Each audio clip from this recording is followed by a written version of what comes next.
luôn đồng hành hỗ trợ cùng Sương cũng như tất cả các anh chị em, chúng ta từng bước vượt qua cái bản thân của mình để chúng ta bước tới mục tiêu của tháng 6 2024 và tất cả những mục tiêu còn lại của năm 2024 nha các anh chị. Các anh chị nghe rõ không? Em trong phòng rõ đúng không chị? Dạ vâng. Em xin giới thiệu sơ bản thân của mình. Em là Sương, sinh năm 1987 và em đến với câu lạc bộ của mình là 30 nha các anh chị. 30. Trước khi vào câu lạc bộ á thì Sương cũng đã khá khao khát đi tìm kiếm cho mình một cái con đường nào khác là ngoài cái con đường làm công ăn lương của mình. Tại vì sao ạ? Tại vì công việc làm công ăn lương của mình á là Sương đã bỏ ra rất là nhiều thời gian, cũng hơn 15 10 hơn phải là 15 năm, và mình đã bỏ công sức ở đó rất là nhiều, nhưng lại chúng ta không được hậu thuẫn các anh chị, không được tăng lương, cứ hẹn tới hẹn lui, thăng quan tiến chức cứ hẹn thôi, nhưng mà thấy cái hẹn nhưng mà không thấy hồi đáp các anh chị. Đó là chúng ta không được hậu thuẫn. Và khi mà bắt đầu mình với ra quyết định là tìm kiếm cho mình một cơ hội, nhưng mà khi mà chúng ta ra quyết định tìm kiếm cho mình một cơ hội như vậy á, nhưng mà không có tư duy, không có kiến thức và không có tầm nhìn á, thì lại vớ lại những cái cơ hội rác nha anh chị, và đặt niềm tin chưa đúng chỗ. Đối với những người chúng ta cứ nghĩ là đúng chỗ nhưng mà chúng ta không có cái niềm tin, không có cái kiến thức, thì chúng ta đặt niềm tin đúng chỗ, là thế là chúng ta là Sương đã bị bay vèo đi một khoảng chưa dương to quá trời luôn các anh chị. Đó. Vâng. Thì lúc đó em cũng tó hỏa các anh chị, em không biết làm như thế nào hết, và thế là em phải quay về với gia đình của em, anh chị em của em.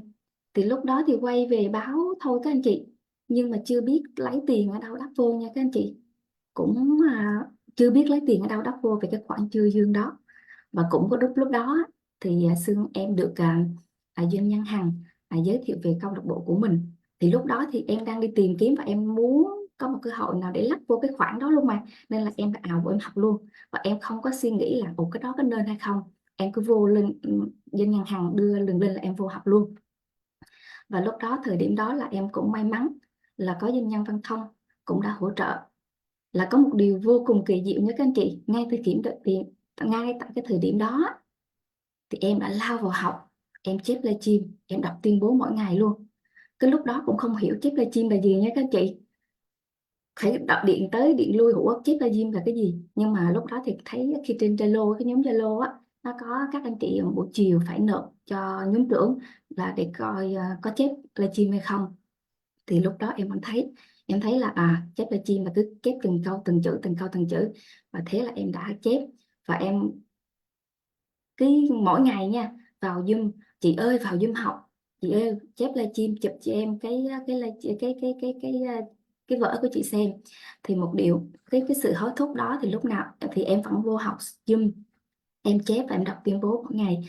Thì đúng là một điều vi diệu xảy ra nghe anh chị, em đã hy vọng được cái số vốn ở số tiền huy động của mình nó vượt cái mong đợi luôn các anh chị, nó vượt mong đợi luôn và rất là nhanh luôn.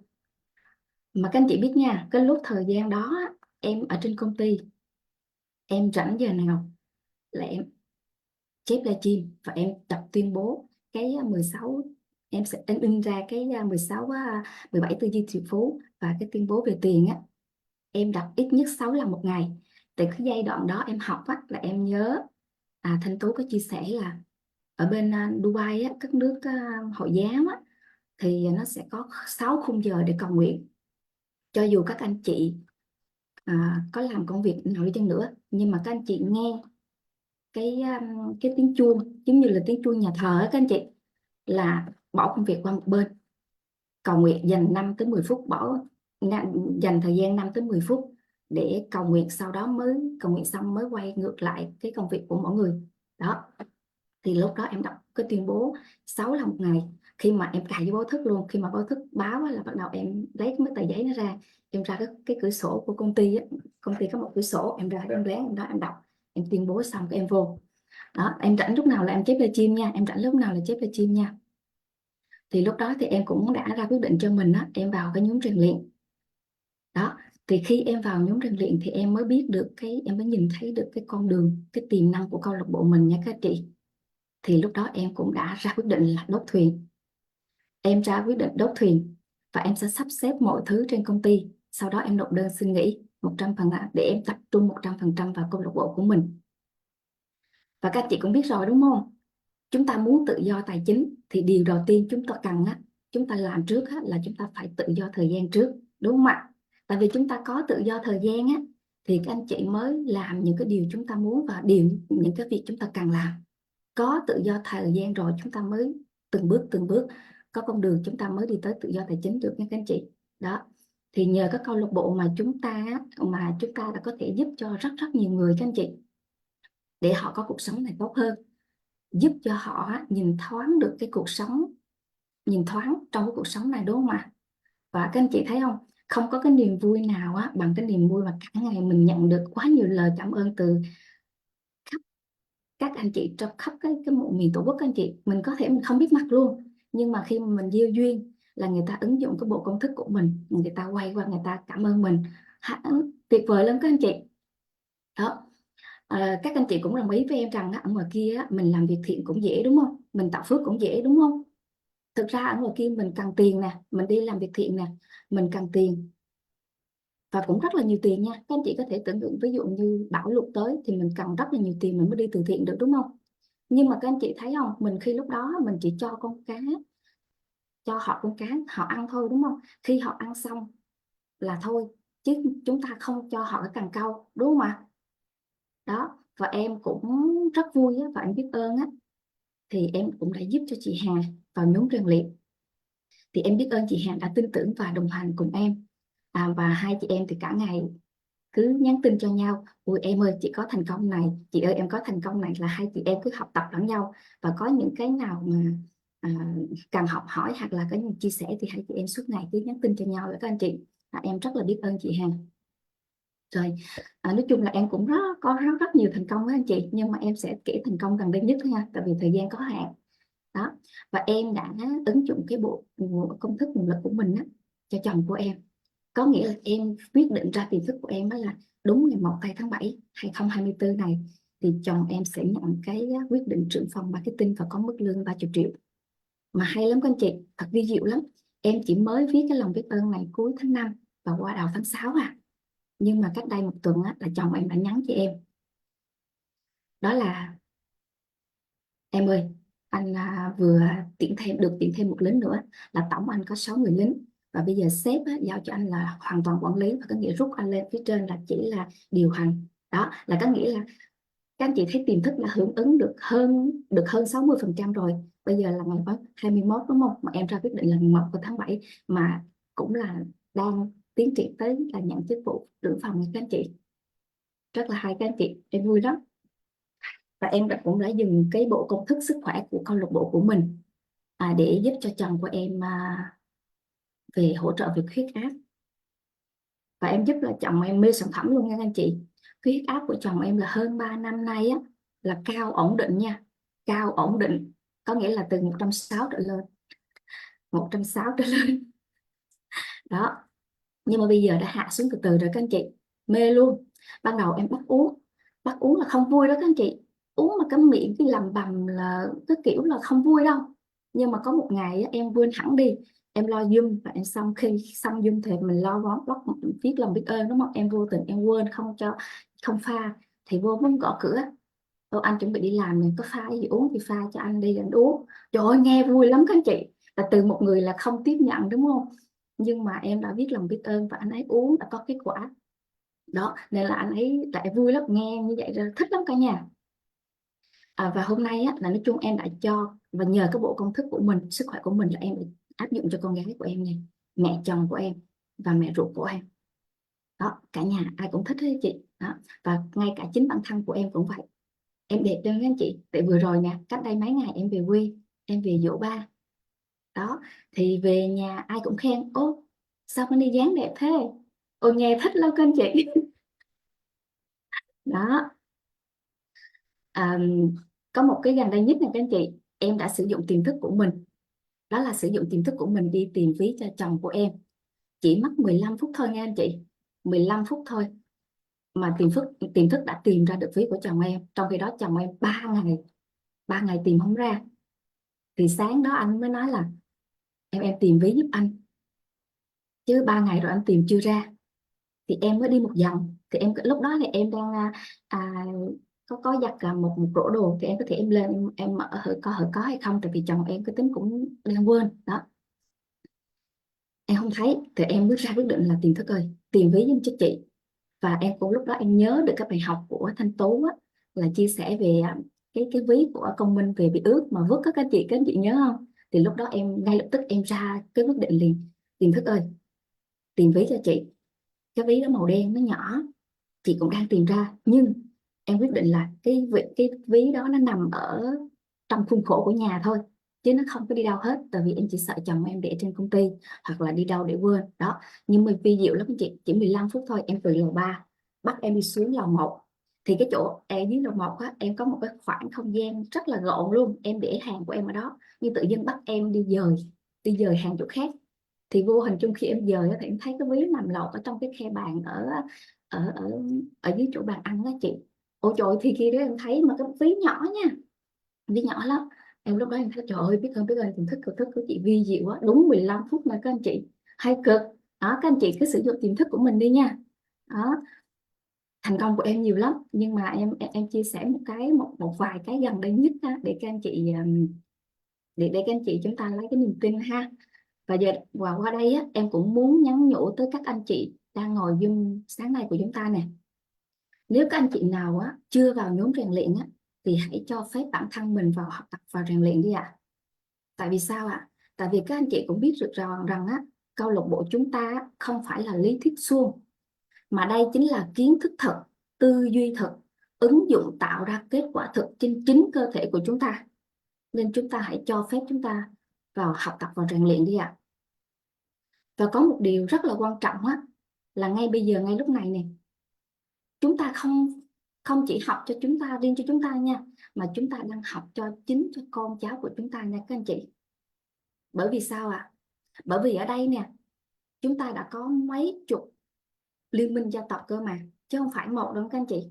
Mà khi chúng ta đã xô vào môi trường như vậy á, thì chúng ta sẽ không sợ con cháu của chúng ta đi sai đường lạc lối như những con đường đường mòn mà chúng ta chưa may mắn đi qua. Đúng hay rất đúng các anh chị? Chúng ta rút ngắn được cái con đường đó ha các anh chị ha. Đó, mà khi chúng ta đã bước vào cái nhóm rèn luyện rồi á, thì các anh chị không chỉ có được cái thể lực, mà anh chị còn có được cái trí lực nha các anh chị. Mà đây là hai yếu tố rất rất quan trọng của người thành công nha. Đây là hai cái yếu tố mà rất quan trọng của người thành công, người ta đang có, mà mình khi mà các anh chị vào nhóm rèn luyện các anh chị đã có luôn. Đó, vậy thì các anh chị hãy chúc mừng đi, high five với chúng mình, chúng ta đã đi đúng đường rồi các anh chị, đúng không? Chúng ta đã đi đúng đường rồi các anh chị. Đó, việc của anh chị là hãy cho phép mình vào cái nhóm rèn luyện, và các anh chị hành động thôi ạ. Các anh chị có biết khi mà các anh chị học Dung ở cộng đồng ở ngoài đúng không? Các anh chị cũng biết quy luật vũ trụ rồi. Ai làm thì người đó hưởng. Chúng ta có gì thì chúng ta có hạt gặt đúng không? Vậy thì chúng ta muốn có cuộc sống tốt hơn, cái hạnh phúc tốt hơn, dư dả tiền bạc hơn, thì hãy cho mình một cơ hội vào nhóm rèn luyện để chúng ta bứt phá nha các anh chị. Và các anh chị cũng nên nhớ rằng á, khi chúng ta bắt đầu một cái gì đó mới, hay là chúng ta đang tạo bây giờ này, chúng ta đang dựng cho mình một cái doanh nghiệp đúng không? Thì cái điều đầu tiên chúng ta cần hành động hôm nay á, đó là chúng ta hành động thật nhiều, chúng ta học tập thật nhiều, tập trung thật nhiều và nỗ lực thật nhiều để làm sao để chúng ta đi vào cái khuôn khổ. Và khi mà chúng ta đi vào khuôn khổ và khi cái đường ray nó được thẳng lối rồi á, thì khi đó cái doanh nghiệp của chúng ta á, sẽ automatic chạy nha các anh chị. Đó. Ừm, đây là cái phần chia sẻ của em, nó cũng em bây giờ nói chung nó cũng ngắn gọn thôi, chứ cũng không, bữa sau em sẽ dành thời gian chia sẻ nhiều hơn.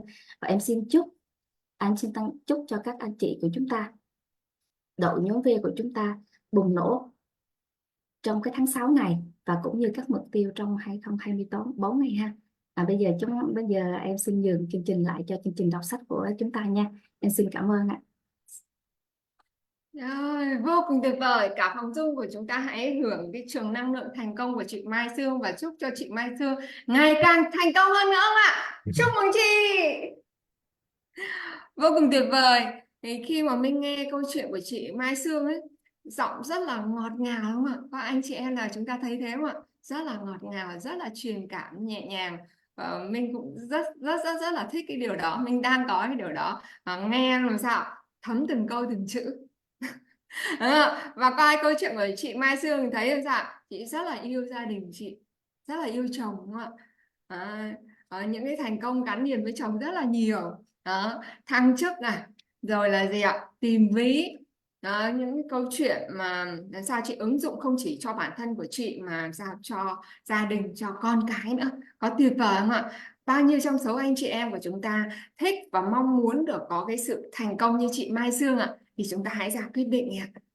Hãy chúng ta chỉ có một lần trong đời chúng ta sống với cuộc sống của chúng ta thôi, thì hãy lựa chọn, hãy đưa ra cái quyết định, lựa chọn cho mình những cái điều tốt đẹp nhất. Và khi chúng ta ra quyết định ấy, thời khắc chúng ta ra quyết định thì số mệnh của chúng ta được hình thành.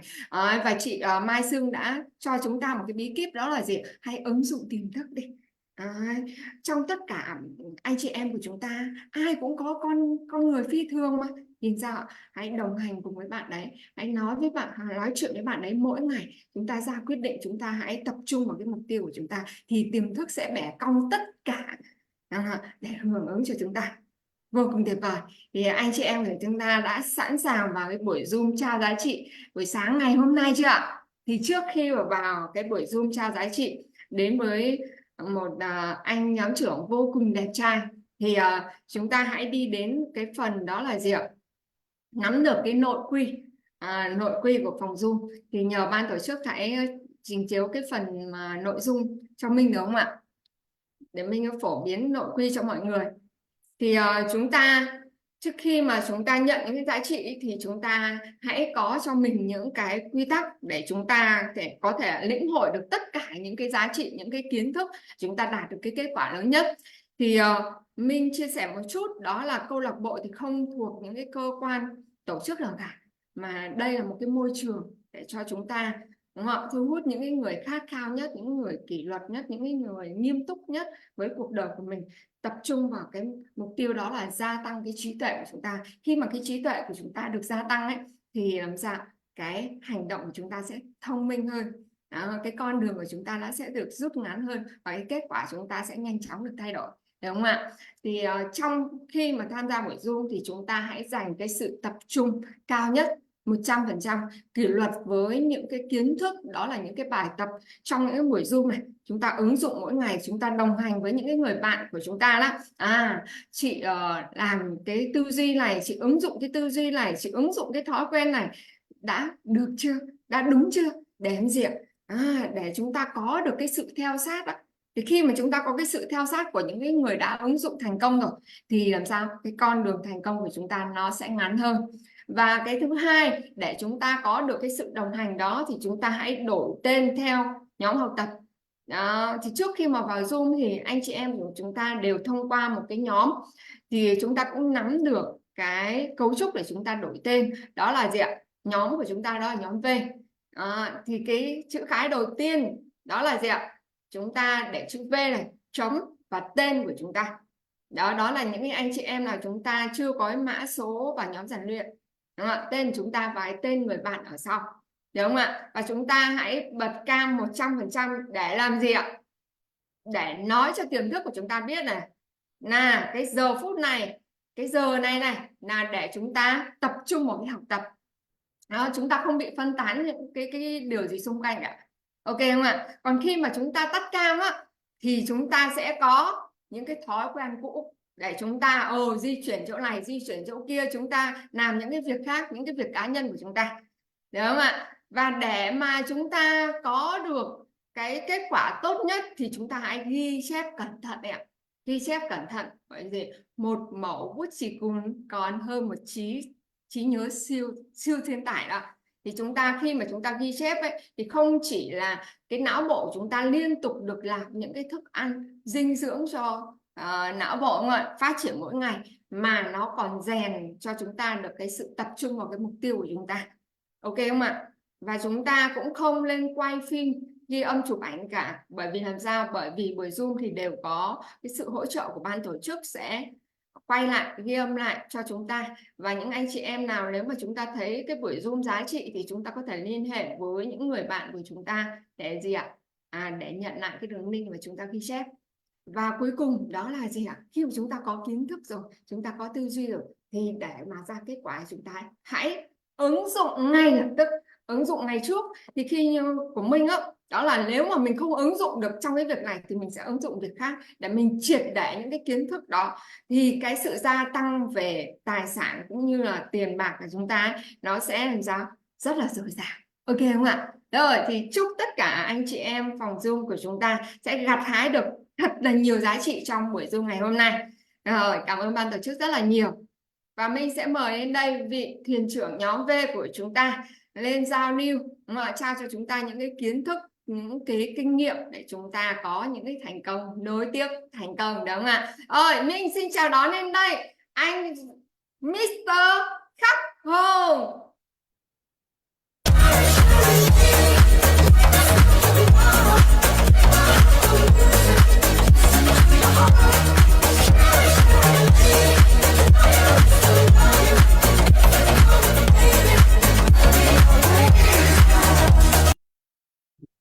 Yes.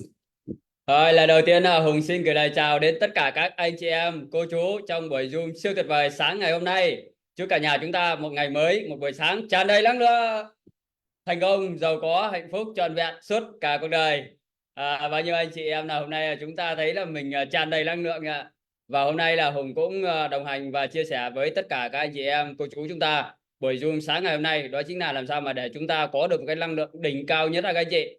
Cho nên là một bài chia sẻ hôm nay rất là tuyệt vời ha các anh chị ha. Cho nên là các anh chị hãy tập trung nhá, hãy tập trung 100% để mà đón nhận những cái kiến thức siêu tuyệt vời. Và hôm nay Hùng muốn chia sẻ với tất cả các anh chị em cô chú. Hùng khẳng định khi mà các anh chị em cô chú chỉ cần là mình nắm được đấy những cái kiến thức ngày hôm nay, Hùng khẳng định anh chị em sẽ biết cái cách ứng dụng để làm sao mà mình lúc nào cũng cơ thể của mình các anh chị lúc nào cũng tràn đầy năng lượng, mà để cho chúng ta để làm sao có được cái cơ thể tràn đầy năng lượng thì cái công việc của chúng ta đấy, chúng ta làm bất cứ cái việc gì ấy cũng đạt được cái kết quả, cái hiệu quả công việc chúng ta cũng rất là cao ha các anh chị ha. Cho nên là chúng ta hãy cam kết tập trung 100% ha các anh chị ha. Bao nhiêu anh chị là hôm nay là mình dành cái thời gian này để trả cho bản thân của mình giàu lên trước, trả cho bản thân của mình có được một cái năng lượng đỉnh cao nhất, thì anh chị em comment tôi ha, và cam kết ha các anh chị ha, tập trung 100% nha. Ok, siêu tuyệt vời. Chúc mừng tất cả các anh chị em đã đến với buổi Zoom sáng ngày hôm nay. Và lời đầu tiên Hùng xin gửi lời chào đến hai vị thuyền trưởng của câu lạc bộ trí tuệ ưu tú của chúng ta. Đấy, đã sáng lập ra môi trường câu lạc bộ để giúp cho chúng ta có một môi trường học tập, rèn luyện và phát triển bản thân của mình mỗi ngày ha các anh chị ha. Rèn luyện cho chúng ta những cái thói quen của người thành công, đúng không? Những cái phẩm chất, những cái tố chất của người thành công để cho chúng ta có được cái sự kiên trì hơn, kỷ luật hơn, nhất quán hơn khi mà chúng ta hành động, đúng không, để mà chúng ta đạt được những cái mục tiêu trong cuộc sống của chúng ta các anh chị. Và cái tiếp theo là chúng ta, đúng không, chúng ta không quên là gửi lời đấy, cái lời biết ơn đến gọi là MC siêu xinh đẹp, siêu tài năng của chúng ta sáng ngày hôm nay, đã cùng với chúng ta đồng hành, đúng không, để chúng ta xây dựng thói quen của người thành công rất là năng lượng, đúng không các anh chị. Và chúng ta cũng gửi lời cảm ơn đến Miss Mai Sương ha các anh chị ha, đã chia sẻ cái câu chuyện thành công của mình, rất là thành công ha các anh chị, đúng không? Từ khi mà tham gia vào môi trường câu lạc bộ đấy đã gọi là ứng dụng được, có được những cái kết quả về tài chính và về sức khỏe, đặc biệt là được cái mối quan hệ ha, cái mối quan hệ giữa vợ chồng hòa hợp yêu thương nhau, đúng không? Đấy, và chồng mình có thể là thăng tiến trong cái công việc. Đấy, đó là một cái điều rất là tuyệt vời khi mà tham gia vào trong môi trường nhóm rèn luyện của câu lạc bộ. Đấy, bạn đã ứng dụng những cái kiến thức, đúng không, từ hai vị doanh nhân, hai vị thuyền trưởng của chúng ta chia sẻ lại, và bạn đã ứng dụng và đã đạt được cái kết quả siêu vi diệu ha các chị. Và tiếp theo thì chúng ta cũng không quên là mình gửi lời cảm ơn đến cái người bạn đồng hành của chúng ta ha các anh chị ha, cái người mà đã gửi cho chúng ta cái đường link định mệnh đấy, cái người mà sẽ đồng hành với chúng ta trên cái hành trình thành công này ha các anh chị. Đấy, chúng ta hãy biết ơn sâu sắc nha các anh chị nhá. Đó, nhờ cái người bạn đó cùng cái trường năng lượng của chúng ta, đúng không? Đấy, đã thu hút chúng ta đến với cái môi trường siêu tuyệt vời sáng ngày hôm nay ha các anh chị ha. Đấy, chúng ta hãy gửi lời cảm ơn và biết ơn, thay vì là chúng ta thả một cái tim, đúng không, khi mà người bạn mình gửi đường link cho mình ấy, thì mình hãy gửi cái lời cảm ơn sâu sắc nhất là các anh chị. Khi các anh chị gửi lời cảm ơn ấy, mà các anh chị cảm nhận cảm nhận là kèm theo cái sự cảm nhận của sự may mắn, của sự hạnh phúc, của cái sự biết ơn đấy. là trước khi mà các anh chị gửi cho người bạn của mình ấy, là cái anh chị là cái người nhận đầu tiên ha các anh chị ha. Đấy, cái giá trị, cái lời cảm ơn đó, cái cảm xúc đó, đấy, cái tình cảm đó là anh chị là cái người nhận đầu tiên. Trước khi cho đi là các anh chị có cái sự cảm nhận về cái điều đó với chính mình. Đấy, thì thông qua luật hấp dẫn là các anh chị sẽ nhận được nhiều hơn, rất là nhiều anh chị. Đúng không? Hôm nay sẽ thu hút được rất là nhiều khách hàng này, đúng không? Rất là nhiều những cái nguồn lực để giúp cho công việc kinh doanh của các anh chị, hay là trong cuộc sống của các anh chị được hanh thông thuận lợi hơn ha các anh chị ha. Đấy, cho nên là chúng ta hãy thực hành cái điều này ha các anh chị, để giúp cho chúng ta làm sao lúc nào cũng ở cái tần số đẹp, cái gọi là ở trong cái tần số tốt đẹp nhất ha các anh chị, cái tần số may mắn nhất, cái tần số hạnh phúc nhất, cái tần số cao nhất của vũ trụ ha các anh chị ha. Đó chính là lòng yêu thương. Đấy, cái tình yêu thương và lòng biết ơn nha các anh chị. Đấy, chúng ta hãy thực hành ha. Và chúng ta cũng không quên là gửi lời cảm ơn đến chính bản thân của mình, đúng không? Cái người mà luôn luôn gọi là đồng hành, học tập đấy, đó chính là bản thân của chúng ta các anh chị ha. Đấy, luôn luôn nỗ lực mỗi ngày nha các anh chị, đúng không? Quyết tâm là thức dậy để mà mình học tập, mình rèn luyện cho mình những cái tư duy, những cái kiến thức và những cái thói quen của người thành công, đó chính là bản thân của chúng ta. Đấy, hãy cảm ơn ha các anh chị, ôm lấy cơ thể của mình và cảm ơn, đúng không? Cảm ơn vì đã lựa chọn sự phát triển ha các anh chị, đúng không? Đấy, cảm ơn đã học tập, phát triển và ứng dụng những cái kiến thức của những người thành công để giúp cho cuộc sống, đúng không, được thay đổi, trở nên thành công hơn, giàu có hơn, thịnh vượng hơn, hạnh phúc hơn nha các anh chị nhá. Và trước khi vào trong cái buổi Zoom sáng ngày hôm nay thì bây giờ chúng ta hãy cùng nhau là mình xây dựng thói quen của người thành công. Đấy, mình cùng nhau là mình ra quyết định cái kết quả các anh chị em mong muốn đạt được trong cái buổi Zoom sáng ngày hôm nay là gì ha các anh chị. Đấy, cả nhà chúng ta cùng nhau ra quyết định với Hùng ha.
Ok ha mọi người ha.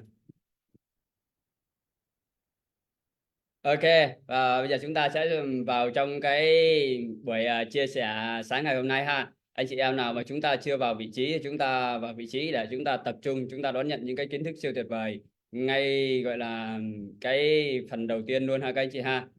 Rồi, anh chị có thể là chuẩn bị cho mình một cái năng lượng cao nhất, thì các anh chị có thể là mình có còn nhớ cái dáng ngồi của người thành công chưa các anh chị?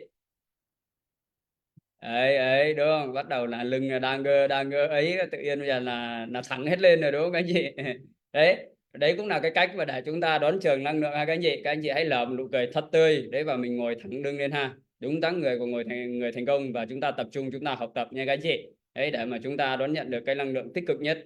Vì cái chủ đề ngày hôm nay này là cái chủ đề làm sao để làm sao mà chúng ta có được cái duy trì được cái năng lượng đỉnh cao từ sáng tới tối ha các anh chị. Cho nên là các anh chị phải duy trì được cái năng lượng đỉnh cao, gọi là hết buổi Zoom này luôn.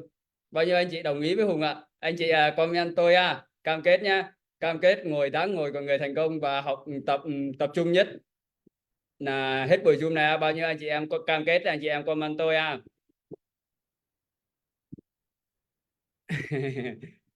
Ok ha.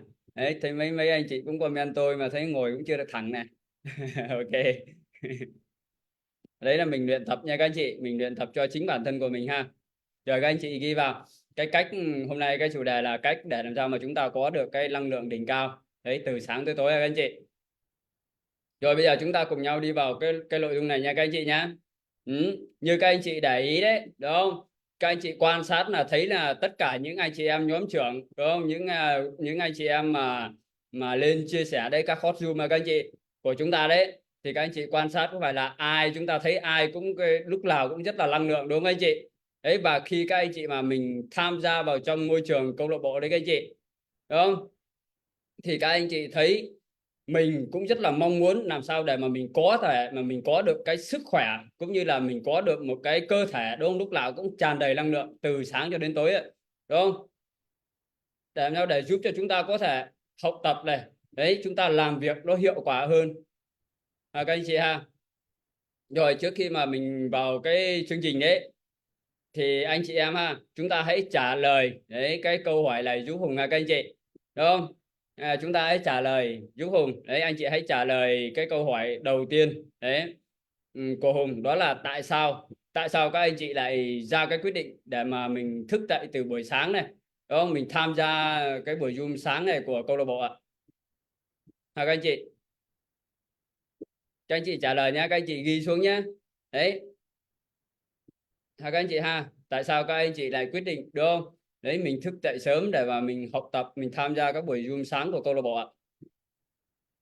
Và cái thứ hai, đấy, cái câu hỏi thứ hai đó là các anh chị sẽ cam kết đạt được cái điều gì đấy trong các buổi Zoom sáng khi các anh chị tham gia đấy các buổi Zoom sáng của câu lạc bộ, của nhóm học tập của chúng ta. Các anh chị cam kết đạt được cái điều gì đấy, không chỉ là cho bản thân của mình nha các anh chị nhé, mà còn cho cả những cái người mà các anh chị quan tâm nữa. Các anh chị có thể ghi ra được không ạ?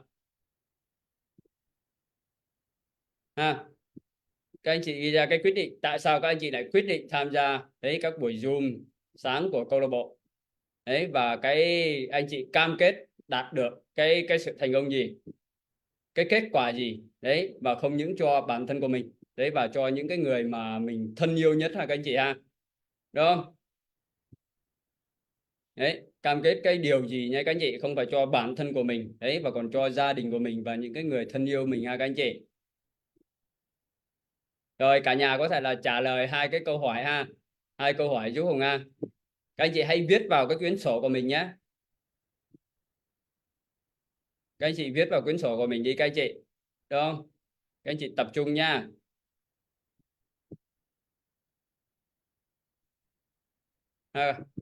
Đấy là tại sao đấy bạn quyết định tham gia các chương trình Zoom sáng của câu lạc bộ đấy, và cái kết quả, cái bạn cam kết cái kết quả bạn đạt được là gì. Không chỉ cho bản thân của mình và còn cho gia đình của mình ha, và những cái người mà thân yêu của chúng ta các anh chị, cái người mà chúng ta thương yêu nhất, những cái người mà chúng ta quan tâm nhất nha các anh chị.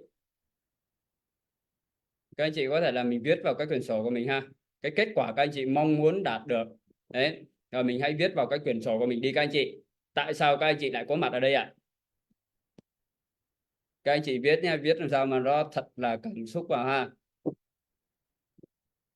cái mong muốn, đúng không? Đấy, các anh chị đạt được cái kết quả gì đấy, không chỉ cho bản thân của mình và cho cả những cái người mà mình thân yêu nhất đấy, cái người mà mình quan tâm nhất đấy, anh chị, đúng không?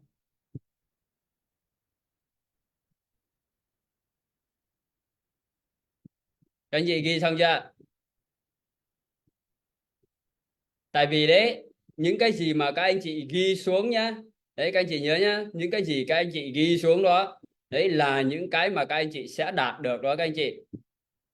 Các anh chị hãy ghi xuống ạ.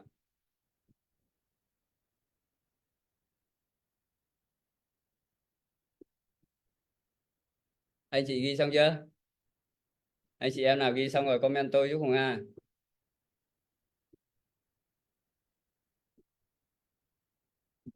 Cam kết sẽ giúp đỡ tất cả mọi người xung quanh bằng những cái kiến thức mình lĩnh hội, đúng không? Muốn học tập rèn luyện bản thân tốt hơn mỗi ngày đấy, học được có năng lượng, có sự thành công như mong muốn.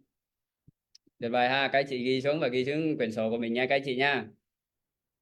Hùng đọc một số vài cái comment của các anh chị, không?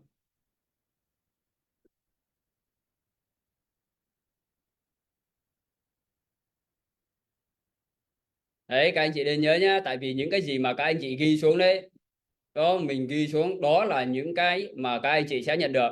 Trước khi mà mình làm bất cứ cái điều gì đấy thì chúng ta cần phải biết rõ được cái kết quả mà các anh chị mong muốn ha, các anh chị ha. Các anh chị nhớ nhá, trước khi mình làm bất cứ cái điều gì đấy thì mình phải biết được cái kết quả mà mình mong muốn. Đấy, mình cái điều mà mình mong muốn là cái gì đấy, bất cứ cái điều gì mà các anh chị mong muốn trong tâm trí của mình nha các anh chị, thì sẽ có câu trả lời ha, các anh chị ha, cũng như là các anh chị sẽ đạt được cái điều đó nha các anh chị. Các anh chị hiểu không ạ? Các anh chị ghi nhiều ghi nhiều cái điều mình mong muốn mà, đó đấy, cho nên là bất cứ cái điều gì mà mình mong muốn trong tâm trí của mình ấy thì nó sẽ có câu trả lời đấy, cũng như là mình sẽ đạt được cái điều đó nha các anh chị nhá. Anh chị nào viết xong rồi thì các anh chị có thể là mình comment số 1 giúp Hùng cho Hùng được thấy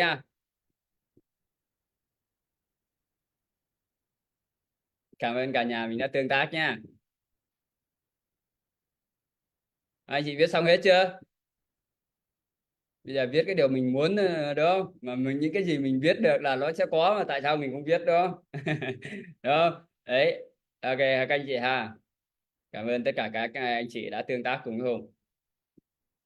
Rồi, thật là tuyệt vời đấy, Hùng cảm ơn tất cả các anh chị rất là nhiều. Vì bây giờ đấy Hùng cùng với các anh chị ấy, chúng ta sẽ cùng nhau là mình đi tìm hiểu ha các anh chị ha. Mình cùng nhau mình đi tìm hiểu nha các anh chị.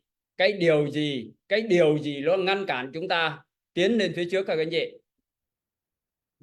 Cái điều gì nó ngăn cản chúng ta tiến lên phía trước? Thì các anh chị có thể là mình comment cái câu trả lời giúp Hùng được không ạ? Sau khi các anh chị viết là cái điều các anh chị mong muốn, rồi đúng không? Cái lý do các anh chị tham gia vào trong các buổi Zoom sáng, các buổi Zoom rèn luyện cùng với câu lạc bộ đấy. Vậy thì cái điều gì nó ngăn cản các anh chị tiến lên phía trước đấy ạ? Sự trì hoãn. Anh chị comment mình tương tác để cho mình duy trì sự tập trung các anh chị. Mà các anh chị tương tác đấy là các anh chị đang rất là tập trung đấy, đang nghe cái bài chia sẻ. Mà anh chị em nào hôm nay nghe cái bài chia sẻ này gồm khẳng định anh chị em có sự thay đổi rất là lớn luôn nha các anh chị nhé. Chúng ta hãy tập trung để chúng ta đón nhận cái năng lượng cao nhất ha các anh chị. Anh chị trả lời giúp Hùng điều gì ngăn cản chúng ta tiến về phía trước đây, đúng không? Đấy, cái điều chúng ta mong muốn rất là nhiều đấy, nhưng mà khi mà chúng ta hành động lại có rất là nhiều những cái điều nó ngăn cản mình. Đấy, vậy thì các anh chị có thể là mình lại tổng kê ra cái điều mà mà nó ngăn cản các anh chị ha. Trì hoãn, chưa tập trung học tập, sự trì hoãn thói quen, không nhất quán, trì hoãn đang tập trung, trì hoãn nỗi sợ hãi. Đúng rồi, đây là thấy mình đấy là có anh chị em nó bắt đầu trả lời đúng nha. Thì theo cả nhà mình ấy, cái điều gì là nó ngăn cản chúng ta tiến về phía trước ạ? Đúng không? Cái điều gì nó ngăn cản các anh chị em mà khiến cho tất cả các anh chị ấy là mình không dám làm anh chị đấy, mặc dù là mình rất là thích làm, đúng không? Mặc dù là các anh chị em rất là thích kinh doanh, đúng không các anh chị? Nhưng mà làm sao mình lại không dám làm kinh doanh? Đấy, mình rất là thích đầu tư đấy, nhưng mà mình lại không có dám đầu tư. Mình rất là thích bán hàng nhưng mà mình không có dám bán hàng. Đấy, mình rất là tức là mình rất là mong muốn, đúng không? Mình trở thành một nhóm trưởng, có thể là đi trao giá trị, đi truyền cảm hứng cho rất là nhiều người đấy, nhưng mà mình lại không có dám làm. Thì cái điều gì ạ các anh chị?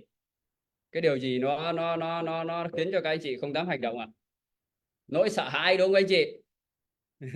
Có các anh chị nào là nỗi sợ hãi đâu? Đó chính là nỗi sợ hãi ha các anh chị ha.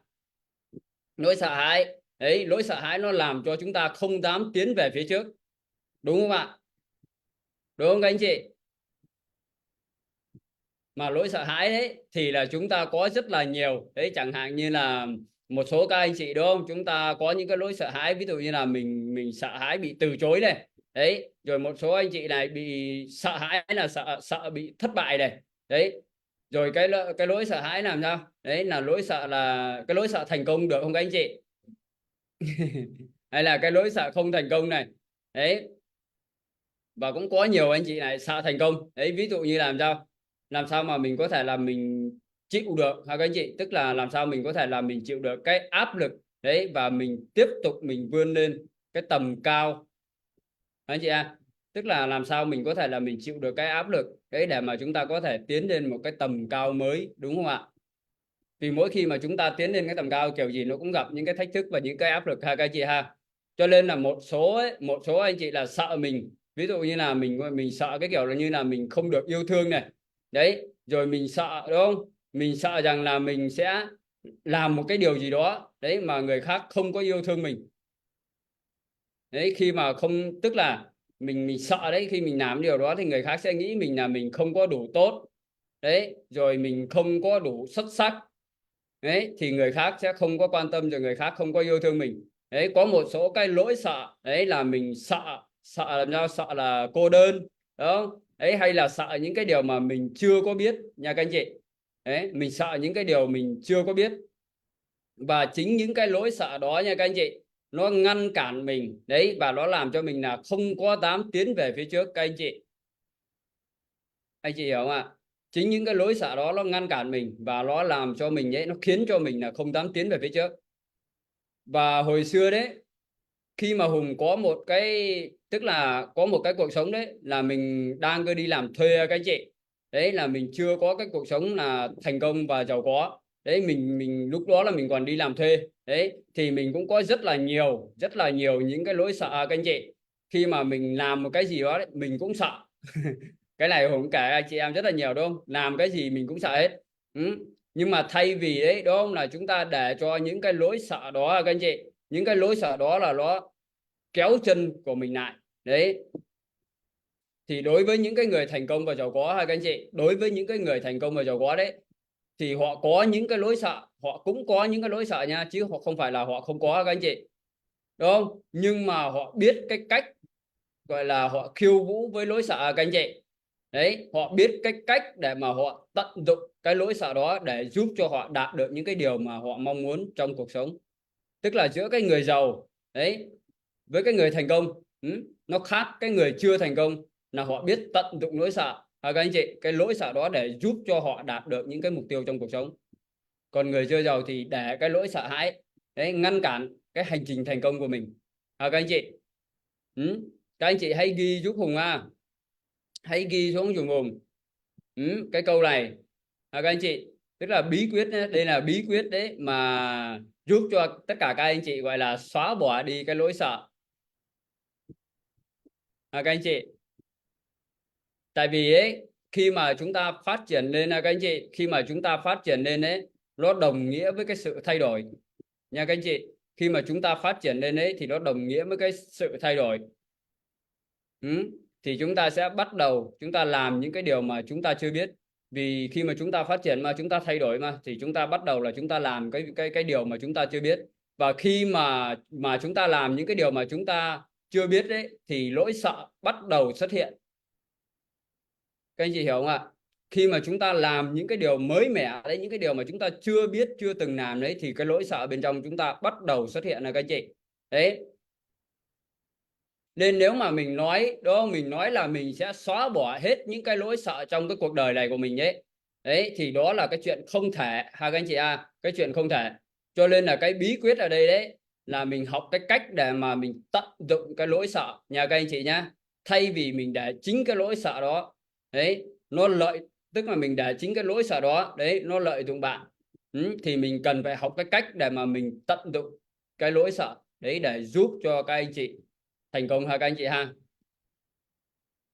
Các anh chị ghi xuống nhé, là mình cần phải học cái cách tận dụng nỗi sợ. Các anh chị ghi xuống chú Hùng ha. Bao nhiêu các anh chị mong muốn là mình biết học cái cách để mà mình tận dụng được nỗi sợ. Đấy, vậy thì Hùng sẽ hướng dẫn cho các anh chị, đúng không? Thường thì Hùng sẽ tận dụng cái nỗi sợ như thế nào?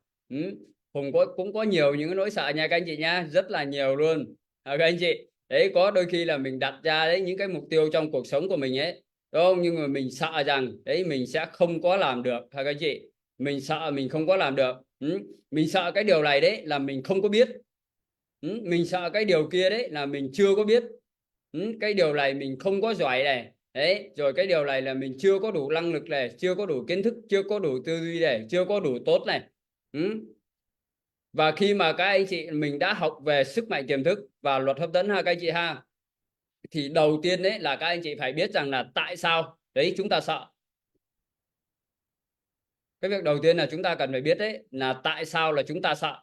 Đấy là vì là chúng ta chưa biết cái điều đó, đấy chúng ta chưa chưa làm cái điều đó nhiều anh chị, hoặc là chưa làm nhiều cái điều đó nên là chúng ta sợ nha các anh chị nhé. Đấy, các anh chị đó, khi mà chúng ta học về luật hấp dẫn ha các anh chị ha, và sức mạnh tiềm thức đấy, thì đầu tiên là các anh chị phải biết rằng này là tại sao là chúng ta sợ. Sợ là vì làm sao là chúng ta chưa làm cái điều đó, hoặc là chúng ta làm cái điều đó chưa có nhiều thôi. Đấy, nên là khi mà chúng ta sợ đấy thì chúng ta cần phải biết rằng là chúng ta đang bắt đầu nha các anh chị, chúng ta đang bắt đầu mở rộng đấy, mở rộng mình, cái mở rộng cái thế giới quan, mà mình mở rộng, mình bắt đầu là mình bước ra khỏi cái vùng thoải mái các anh chị. Đấy, mình bắt đầu là mình cho mình đón nhận đến những cái điều mới mẻ đấy, mình mở rộng cái gọi là, người ta gọi là mở rộng cái sự hiểu biết này, đấy, mở rộng cái tư duy, cái hệ tư duy tài chính của mình ra này đấy, mở rộng cái thế giới quan của mình ra, đấy, mở rộng cái sự đón nhận của mình ra các anh chị. Đấy, và mình bước ra khỏi cái vùng thoải mái và mình sẵn sàng đó, mình làm những cái điều mình chưa biết ra các anh chị nha, các anh chị nhá. Đấy, và mình luôn tự hỏi, và mình tự nói với chính mình như thế này nha các anh chị, đúng không? Có một cái câu thần chú cái câu này gọi là câu thần chú luôn này các anh chị. Đấy, mà Hùng đấy, hay là tất cả các anh chị em nhé, đấy, cũng có thể dùng nó các anh chị ha. Mà cái câu này thì các anh chị cũng đang dùng nó rất là nhiều, nhưng mà mình mỗi lần đấy mình có một cái độ ngộ sâu hơn các anh chị. Đấy, đó là làm sao anh chị ghi nhá đó là tôi có thể làm tất cả mọi thứ bằng sức mạnh tiềm thức các anh chị. Tôi có thể làm tất cả mọi thứ bằng sức mạnh tiềm thức. Các anh chị ghi lại cái câu này đi ạ. Đúng không?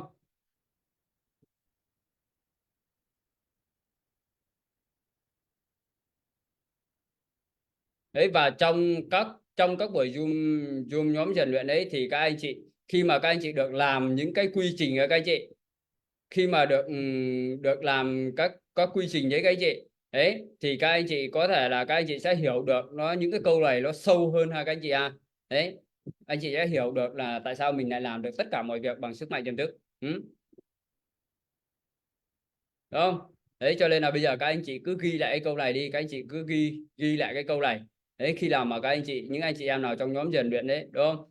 Thì các anh chị sẽ được làm những cái quy trình ấy, để các anh chị hiểu được tại sao cái câu này nó lại trở thành cái niềm tin gốc rễ đấy của Hùng và tất cả những anh chị em trong môi trường câu lạc bộ chúng ta. Các anh chị ha.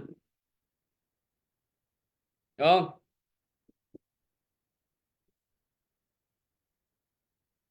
Cho nên là tất cả các anh chị đấy, tất cả các anh chị em chúng ta nhé, đấy là chúng ta hãy cam kết để mà làm sao mà trong cái ngày 24 tháng 6 này đấy, để các anh chị phải có mặt ở trong nhóm rèn luyện của chúng ta ha các anh chị ha, nhóm rèn luyện thân tâm trí. Đấy, thì trong đó có rất là nhiều những cái quy trình mà để chúng ta được ứng dụng trên chính cái cơ thể của mình ha các anh chị. Đấy, mình làm cái quy trình đấy thì mình mới hiểu được, đấy, khai phá cái con người bên trong của mình như nào, làm sao mà mình có thể là làm được tất cả mọi việc bằng sức mạnh tiềm thức ha các anh chị. Các anh chị ha. Và khi mà mình làm đấy các anh chị, đúng không, mình rèn luyện đấy, thì bản thân của chúng ta các anh chị, thì mình sẽ có được những cái tầm nhìn đấy, để mà mình nhìn thấy rằng được đấy là cái lỗi sợ ha các anh chị. Đấy, nó đang gọi là báo hiệu cho mình biết rằng là cái điều này đấy, cái điều này mới có, tức là cái điều này mới có thể là trước đây là mình chưa có làm, cho nên là mình chưa có biết làm thôi. Mà khi chúng ta làm đấy, những cái điều này đấy, có nghĩa là mình đang lớn hơn ha các anh chị, mình đang lớn hơn. Đấy, mà khi mà các anh chị, chúng ta đấy mở rộng được cái vùng thoải mái của mình ra đấy, mình bắt đầu các anh chị, bắt đầu là mình lớn hơn rồi đấy các anh chị nhé. Và khi mình bước, đúng không, mình bước vào cái vùng thoải mái của mình các anh chị ha, mình bước vào cái vùng thoải mái của mình đấy, là tiền của mình nha các anh chị, đấy, nó sẽ nhiều hơn các anh chị. Khi mà mình mở rộng cái vùng thoải mái của mình nha, mình thoải mái ra các anh chị, thì tiền của mình nó sẽ nhiều hơn nha các anh chị, đúng không? Cho nên là mình các anh chị nha, đừng có để cái lỗi sợ hãi nó kéo chân của mình lại nha các anh chị, đừng có để cái lỗi sợ hãi nó kéo chân của mình lại. Đấy, anh chị công nhận với Hùng ạ, khi mà chúng ta, đúng không, chúng ta mà mình cứ để cái lỗi sợ hãi đó kéo chân, thì mình không có dám làm cái gì mới, thì làm sao mà mình có được những cái thu nhập mới được, đúng không các chị? Đúng không? Cho nên là các anh chị phải thấy rằng đó là một cái chuyện, khi mà chúng ta mở rộng cái vùng thoải mái ở đấy, chúng ta có được cái thu nhập cao hơn đấy. đấy, chúng ta có được nhiều những cái thu nhập hơn đấy, thì đó đấy nó là cái điều rất là hiển nhiên là các anh chị ha. Đó là cái chuyện rất là bình thường khi mà chúng ta phát triển lên anh chị nhá, đúng không? Cho nên là các anh chị đừng để cái lỗi sợ nó kéo chân của mình lại, và mình hãy tận dụng những cái lỗi sợ đó để giúp cho bản thân của chúng ta này tiến về phía trước các anh chị ha, liên tục tiến về phía trước và mở rộng cái vùng thoải mái của mình ra đấy, để mà mình có được nhiều những cái cơ hội hơn là các anh chị đấy, có nhiều những cái nguồn lực hơn, có nhiều những cái mối quan hệ hơn, có nhiều những cái thông tin hơn để giúp cho các anh chị thành công hơn, để giúp cho các anh chị tạo ra được nhiều những cái nguồn thu nhập hơn, giúp cho tài sản của anh chị gia tăng, tài chính của các anh chị gia tăng, mối quan hệ của các anh chị gia tăng các anh chị. Rồi các anh chị có được nhiều những cái nguồn lực tuyệt vời đến với các anh chị hơn đấy, giúp cho các anh chị thay đổi cuộc sống các anh chị ha. Cho nên là các anh chị hãy đón nhận nha các anh chị, để mở rộng cái vùng thoải mái của mình ra. Và cái yếu tố thứ hai rất là quan trọng các anh chị, nó quyết định đấy và nó chi phối chất lượng cái chất lượng cuộc sống của chúng ta đấy, nó rất là quan trọng nha các anh chị nha. Và nó giúp cho các anh chị đấy làm sao để các anh chị luôn tràn đầy năng lượng từ sáng cho đến tối các anh chị. Đấy, cho nên là Hùng sẽ chia sẻ cùng với các anh chị, đúng không? Tức là Hùng sẽ chia sẻ cho các anh chị đấy một cái công thức để mà giúp cho các anh chị luôn tràn đầy năng lượng từ sáng đến tối, mà các anh chị em trong câu lạc bộ chúng ta đã ứng dụng ha các anh chị ha. Đấy, và các anh chị tập trung nhé. Và đây này nó là công thức của các tỷ phú đô la trên thế giới đấy. Anh chị nhớ nhé, đây là công thức của những cái người thành công nhất thế giới này ha các anh chị. Cái công thức để mà giúp cho các anh chị tràn đầy năng lượng từ sáng đến tối, đây là cái công thức của các tỷ phú đô la trên thế giới. Cái công thức này đấy là các tỷ phú đô la trên thế giới đều ứng dụng đấy. Và không những như vậy nhé, mà những cái nhà vô địch, các anh chị em tập trung nhé, các anh chị em nghe và cảm nhận nhé, các anh chị em đang được học cái kiến thức của những cái người thành công, những cái nhà vô địch số 1 thế giới này đấy các anh chị. Đấy, họ cũng đã ứng dụng cái công thức này các anh chị ha. Cho nên là các anh chị giữ sự tập trung để đón nhận những cái kiến thức này nha các anh chị. Nên là Hùng mong rằng đấy là các anh chị hãy ứng dụng cái công thức này vào trong cuộc sống các anh chị ha, cuộc sống của mình nha các anh chị.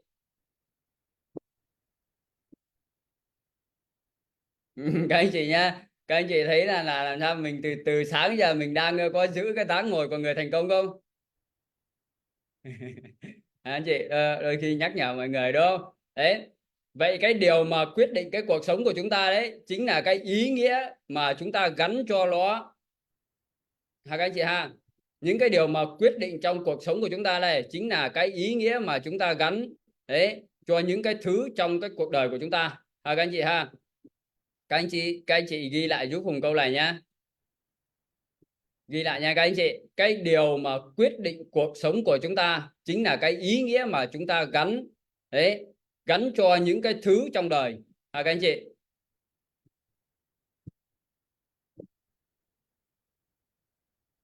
Vậy thì mình nói như thế nào đấy, Hùng ví dụ nhá, ví dụ cho các anh chị, chẳng hạn như là một cái người đúng không, họ gặp cái sự kiện nào đó các anh chị trong cuộc sống đấy, ví dụ như là họ gặp cái chuyện gì đó trong cuộc sống mà không có thuận lợi hay các anh chị, đúng không ạ? Một cái chuyện mà không có thuận lợi trong cuộc sống đấy, và họ bảo rằng như thế này, tức là họ gắn nhá, đấy, họ gắn một cái ý nghĩa cho cái sự kiện đó đấy, và họ nói rằng các anh chị đấy, họ coi rằng đấy là Chúa đang trừng phạt họ, tức là họ gặp cái sự kiện đó đấy, họ gắn cho cái ý nghĩa cái sự kiện đó là Chúa đang trừng phạt họ. Và khi mà họ có cái suy nghĩ như vậy thì sao ạ các anh chị? Cái ý nghĩ đấy mà họ gắn cho họ gắn vào trong cái sự kiện đó đấy, nó giúp cho họ sinh ra các anh chị, sinh ra một cái cảm xúc là không có tích cực anh chị nhé. Họ sinh ra tự họ gắn vào đấy một cái điều đó, cho nên là họ sinh ra cái cảm xúc không có tích cực, và chính cái cảm xúc không có tích cực đó đấy dẫn tới cái hành động không có tích cực các anh chị. Và cảm xúc không tích cực, hành động không tích cực thì các anh chị biết cái điều gì xảy ra không ạ? Đó chính là cái kết quả đấy, cái kết quả của chúng ta nó cũng không có tích cực ha các anh chị ha, đúng không? Vậy cũng là nhá, ví dụ nhá, cũng là một cái sự kiện đấy, cũng là một cái sự kiện khác ha các anh chị, đúng không? Tức là cũng là một cái sự kiện đấy á, một cái sự kiện đó đi, đúng không? Nhưng mà một cái người khác đấy họ gặp cái sự kiện đó các anh chị, hoặc là họ gặp một cái sự kiện nào đó không thuận lợi trong cuộc sống đấy, nhưng mà làm sao cái người này các anh chị đấy, đúng, cái người này là bạn ấy gắn cho một cái ý nghĩa cho cái sự kiện đó như thế này. Ví dụ như là họ gắn cho cái ý nghĩa là Chúa đang cứ thử thách mình, anh chị, đúng không? Tức là thay cái câu là trừng phạt đấy, mấy cái câu là thử thách mình các anh chị, thì chắc chắn rằng là làm sao là Chúa đang cứ mong muốn đấy, đang cứ mong muốn mang đến cho mình những cái điều đó, một cái điều gì đó rất là tốt đẹp. Tức là họ gắn cho cái ý nghĩa là như thế các anh chị, tức là họ gắn là cái ý nghĩa là Chúa đang cứ thử thách mình này, đấy chắc chắn là làm sao đấy là Chúa đó đang cứ mong muốn mang cái điều gì tốt đẹp đến cho mình các anh chị. Thì cái điều này đến đấy để giúp cho mình thành công hơn nha các anh chị ha. Và cái ý nghĩa đấy, cái ý nghĩa mà cái người bên bên này đấy đã gắn cho một cái sự kiện, và khi cái người này các anh chị ha, anh ấy nghĩ rằng là Chúa rất là yêu thương mình này, đấy nên chắc chắn Chúa đang mang đến cho mình những cái điều tốt đẹp đấy, đúng không? Đấy, mang những cái điều tốt đẹp đến cho mình, thì cái điều này nó đến là giúp cho mình thành công hơn. Và cái ý nghĩa các anh ấy gắn cho một cái sự kiện, đúng không? Đấy, gắn cho cái sự kiện, cái ý nghĩa như vậy đấy, thì cái cảm xúc của cái cảm xúc của anh ấy nhé, sẽ thay đổi các anh chị. Nó giống như là cái người A, đúng không? Cái cảm xúc của người này đấy rất là cái cảm xúc của người này rất là hào hứng, đúng không? Rất là vui vẻ, rất là hạnh phúc, rất là gọi là hứng khởi các anh chị. Đấy, và vẫn cứ tiếp tục là anh ấy là tốt nghiệp cái bài học đấy, và tiếp tục là anh ấy tiến lên về phía trước các anh chị, đúng không? Vậy thì làm sao? Vậy là cái ý nghĩa nha các anh chị, cái ý nghĩa nó sẽ bằng cái cảm xúc, anh chị ghi vào ha, cái ý nghĩa nó sẽ bằng cái cảm xúc.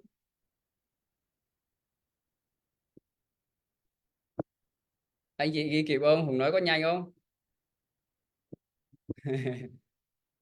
Các anh chị, cái ý nghĩa nó bằng với cảm xúc nha các anh chị. Khi mà các anh chị gắn một cái ý nghĩa vào trong cái sự kiện nào đó nha các anh chị nhá, nó sẽ sinh ra cái cảm xúc. Ok cô Hồng à, Hùng thấy hình như là Hùng nói hơi nhanh. Anh chị ghi lại nhé. Khi mà mình gắn một cái ý nghĩa đấy vào một cái sự kiện nào đó các anh chị, thì đó đấy, đúng không, nó sẽ sinh ra cái cảm xúc, và chính cái cảm xúc đó nó sẽ bằng với cái cuộc đời của mình. Tức là ý nghĩa gắn với cảm xúc, và cảm xúc nó sẽ bằng với cuộc đời của mình đấy. Các anh chị ghi giúp Hùng công thức ha. Đấy, công thức là làm sao, là cái ý nghĩa này sẽ bằng với cảm xúc, và cảm xúc bằng với cuộc đời của mình. Và bây giờ Hùng sẽ chia sẻ cho các anh chị ba cái yếu tố đấy sẽ giúp cho các anh chị tạo ra cái cảm xúc của các anh chị nhé.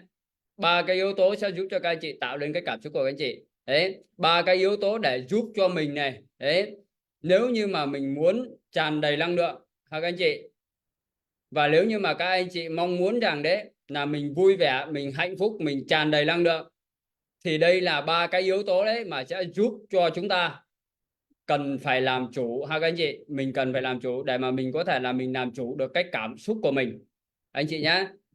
Khi mà các anh chị làm chủ được cảm xúc của mình ấy, khi mà các anh chị làm chủ cảm xúc của mình, thì cái cảm xúc ấy nó sẽ sinh ra cái hành động, và hành động thì nó sẽ sinh ra cái gì các anh chị? Thì hành động đấy nó sẽ dẫn tới cái kết quả đấy, và đây là ba cái yếu tố sẽ giúp cho các anh chị đấy có thể là mình làm chủ được cái cảm xúc của mình nha các anh chị nhá. Nó là làm chủ được cái cảm xúc của mình để mà mình luôn tràn đầy năng lượng các anh chị. Bao nhiêu các anh chị là mình mong muốn mình có thể là mình trở thành cái người có thể làm chủ được cảm xúc của mình ạ? Và mình mong muốn mình có thể mình có được cái năng lượng, tràn đầy năng lượng từ sáng đến tối ạ. Anh chị em comment tôi ha, và các anh chị tập trung nhá. Bây giờ chúng ta sẽ vào cái yếu tố thứ nhất các anh chị ha. Cái yếu tố thứ nhất đấy có thể mà giúp cho các anh chị tràn đầy năng lượng mỗi ngày đấy, đó chính là khi mà bạn bắt đầu là mình sử dụng cái cơ thể vật lý này ha các anh chị à, sử dụng cái cơ thể vật lý này nha các anh chị. Hùng nhắc lại ha, cái yếu tố thứ nhất, cái yếu tố thứ nhất đấy là có thể để giúp cho các anh chị tràn đầy năng lượng mỗi ngày, đó là cái cách thức mà tất cả các anh chị của chúng ta và cả Hùng, anh chị là sử dụng cái cơ thể vật lý này đấy như là hơi thở, các anh chị, như là hơi thở này, cái dáng vẻ và cái chuyển động của mình, anh chị nha. Cách mà bạn sử dụng cơ thể vật lý của mình đấy, cái cách mà mình sử dụng cái cơ thể vật lý của mình như hơi thở, dáng vẻ của mình đấy và cái chuyển động của mình, nó sẽ tạo ra cảm xúc cho mình nha các anh chị.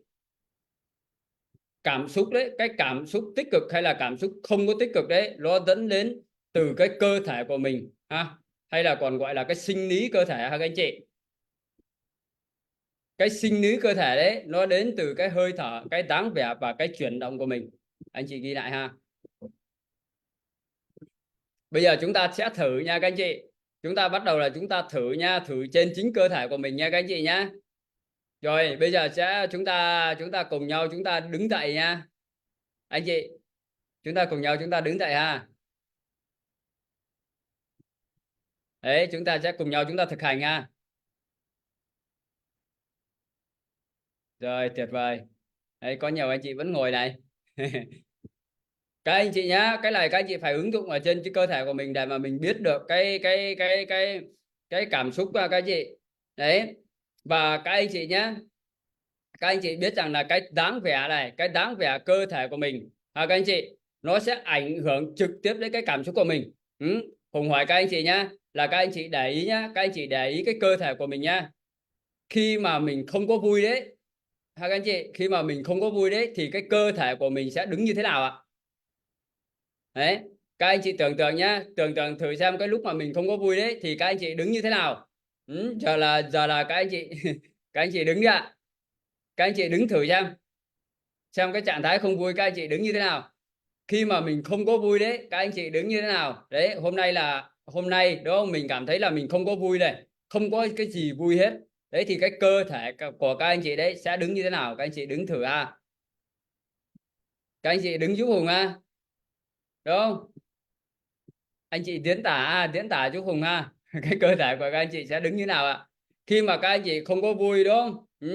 Thì cái chân của các anh chị đứng như thế nào này? Chân của các anh chị sẽ đứng thẳng hay là cái chân của các anh chị sẽ trùng xuống ạ? Mình trùng xuống đúng không? Đấy, sẽ trùng xuống một chân nhá. Thì tự nhiên đấy nó sẽ bị trùng xuống. Đấy, nó tự nhiên cái cơ thể chúng ta nó sẽ bị trùng xuống một chân này các anh chị. Anh chị mời các anh chị ngồi xuống á. Đấy, các anh chị thử, các anh chị ngồi xuống cho một tí nữa mình lại thử tiếp cái dáng đứng của người thành công ha, xong rồi chúng ta lại đứng lên ha các anh chị. Đấy, tức là cái cơ thể của các anh chị ấy nó có thẳng lưng không các anh chị? Khi mà các anh chị đấy không có vui đấy, cơ thể của các anh chị có thẳng lưng không ạ? Đấy, hay là lưng của mình ấy nó cũng sẽ bị khom xuống các anh chị, trùng xuống đó các anh chị. Đấy, lưng của mình đấy nó cũng sẽ bị khom. Đấy, và nó sẽ bị cong cái kiểu là như chân của mình đấy các anh chị. Thì tự nhiên là cái chân của mình nó cũng trùng sang một bên ha các anh chị ha. Các anh chị có bi nhau không? Đấy, có ai bắt chước ai không các anh chị? Có ai bắt chước ai không ạ? Chắc chắn là không đúng không các chị? Không có ai bắt chước ai cái điều này đúng không? Mỗi anh chị ở đây ấy, là chúng ta ở một cái ngôi nhà khác nhau này, đúng không? Mà không có ai là nhìn thấy nhau hết. Nhưng mà các anh chị thấy rằng là tại sao, đúng không? Tại sao cái đặc điểm của chúng ta đấy, khi mà chúng ta không có vui ấy, thì cơ thể của chúng ta đấy nó sẽ thể hiện giống nhau ạ. Nó sẽ thể hiện giống nhau, đúng không? Các anh chị có thấy là nó thể hiện giống nhau được không ạ? Đúng không? Và đây đấy, đúng không, được gọi là sao, là cái mô thức ha các anh chị ha. Cái mô thức đấy, cái mô thức mà khi mà chúng ta không có vui ha các anh chị, đúng không? Và bây giờ chúng ta sẽ sang cái mô thức ha các anh chị, cái mô thức của người thành công. Cái mô thức của người thành công đấy, khi mà các anh chị đó mình gặp một cái điều gì đó trong cuộc sống đấy, đúng không? Tự dưng cái cơ thể của mình đấy nó sẽ, tức là cái cơ thể của mình nó sẽ đứng. Và các anh chị nào đấy, các anh chị nào cũng giống như là khi mà cái cơ thể của chúng ta ha, ai cũng giống ai hết. Khi mà mình gặp một cái điều gì đó, ví dụ như là cái mô thức của người thành công đấy, thì người ta sẽ làm sao đấy, cái cơ thể của người ta đấy, đúng không? Khi mà người ta gặp một cái gì đó ha các chị, thì lúc nào cái cơ thể người ta cũng phản ứng đấy theo đúng cái mô thức của người thành công ha chị, mà không phải là chúng ta học nhau đấy, đúng không? đấy, mà chúng ta sẽ đứng giống như nhau luôn ha các anh chị ha. Mặc dù là chúng ta đấy không có cố ý đấy mà mình muốn copy nhau. Nhưng mà đây là làm sao là mình được gọi là làm sao cái mô thức mà ví dụ như này, cái mô thức không thành công của chúng ta đấy là các anh chị em sẽ tự trùng chân xuống là các anh chị. Đấy, mà không chỉ là người Việt Nam mình đâu các anh chị ha. Đúng không? Mà tất cả mọi người nhé, tất cả mọi người ở các nước trên thế giới khi mà họ không có vui đấy thì cũng đều gọi là đứng như chúng ta hết ha các anh chị. Tự nhiên cái mô thức nó như thế nha các anh chị hiểu đoạn này không ạ? Các anh chị thấy hay chưa? Nó hay như vậy đó nha các anh chị. Cho nên là bây giờ Hùng ví dụ các anh chị nhá, giờ mà các anh chị hãy tưởng tượng này, đấy bây giờ Hùng với các anh chị mình sẽ cùng nhau mình đóng một bộ phim đúng không? Chúng ta cùng nhau là chúng ta đóng phim nha các anh chị. Đấy, chúng ta cùng nhau là chúng ta thực hành đi các anh chị. Đấy, chúng ta cùng nhau là chúng ta thực hành. Còn nếu mà các anh chị đấy mình không có ứng dụng theo nha các anh chị nhá, mình không có ứng dụng theo đấy thì các anh chị sẽ không học được gì hết trong cái buổi Zoom sáng ngày hôm nay ha các anh chị.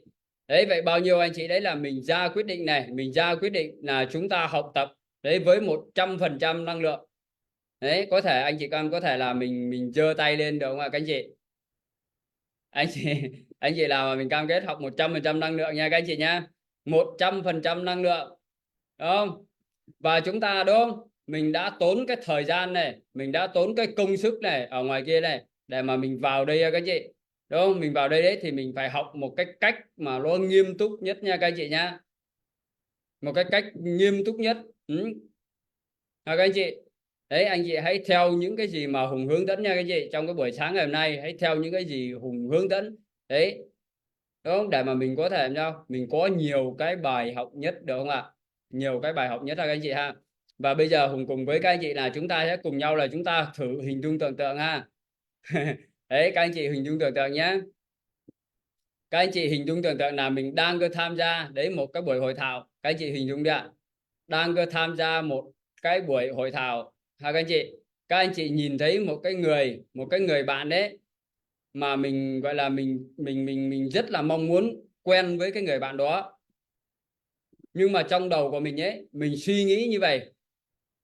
Ôi trời ơi, anh chị, tức là trong đầu của mình suy nghĩ đấy là trời ơi cái người này đấy chắc là không có muốn quen mình đâu. Các anh chị hình dung theo ha. Chắc là cái người này đấy không có muốn quen mình đâu. Đấy, và mình thấy đó người ta đẹp quá. Đấy, thấy người ta giàu quá, các thứ ha. Đấy, chắc là người ta không có làm quen mình đâu.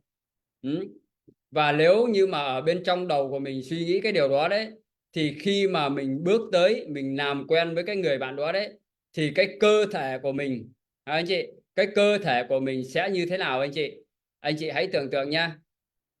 Anh chị hãy tưởng tượng nha, khi mà các anh chị nghĩ là cái người này người ta không muốn làm quen với mình này, người ta đẹp này rồi người ta giỏi này, chắc chắn người ta sẽ không muốn làm quen với mình đâu này. Đấy, và ở bên trong đầu của mình đấy nó suy nghĩ cái điều đó các anh chị, và khi mà mình bước tới mình làm quen đấy thì mình làm quen với cái bạn đó đấy thì cái cơ thể của mình ấy nó sẽ như thế nào anh chị hình dung ha. Anh chị hãy tưởng tượng nha.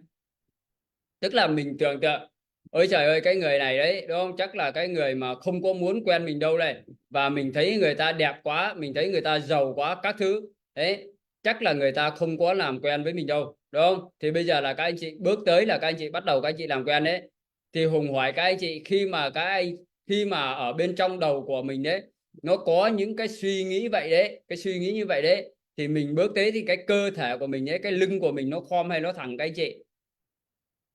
Đấy, cái lưng của mình nha, đấy nó hay khom đúng không ạ? Đấy thì nó dẫn tới cái việc là mình không có đủ tự tin.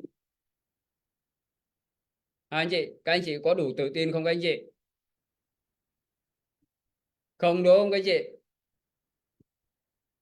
Vậy thì cái lời nói của các anh chị đấy, các anh chị nói nhỏ hay là các anh chị nói lớn? Đúng không? Các anh chị khom lưng này, không có đủ tự tin này, đấy rồi mình nói nhỏ này, đúng không ạ? Tất cả các anh chị ấy đều giống nhau đúng không ạ? Đấy, các anh chị thấy đúng hay là quá đúng? Đây gọi làm sao là vô thức của người không thành công ha các anh chị ha. Vô thức của người không thành công.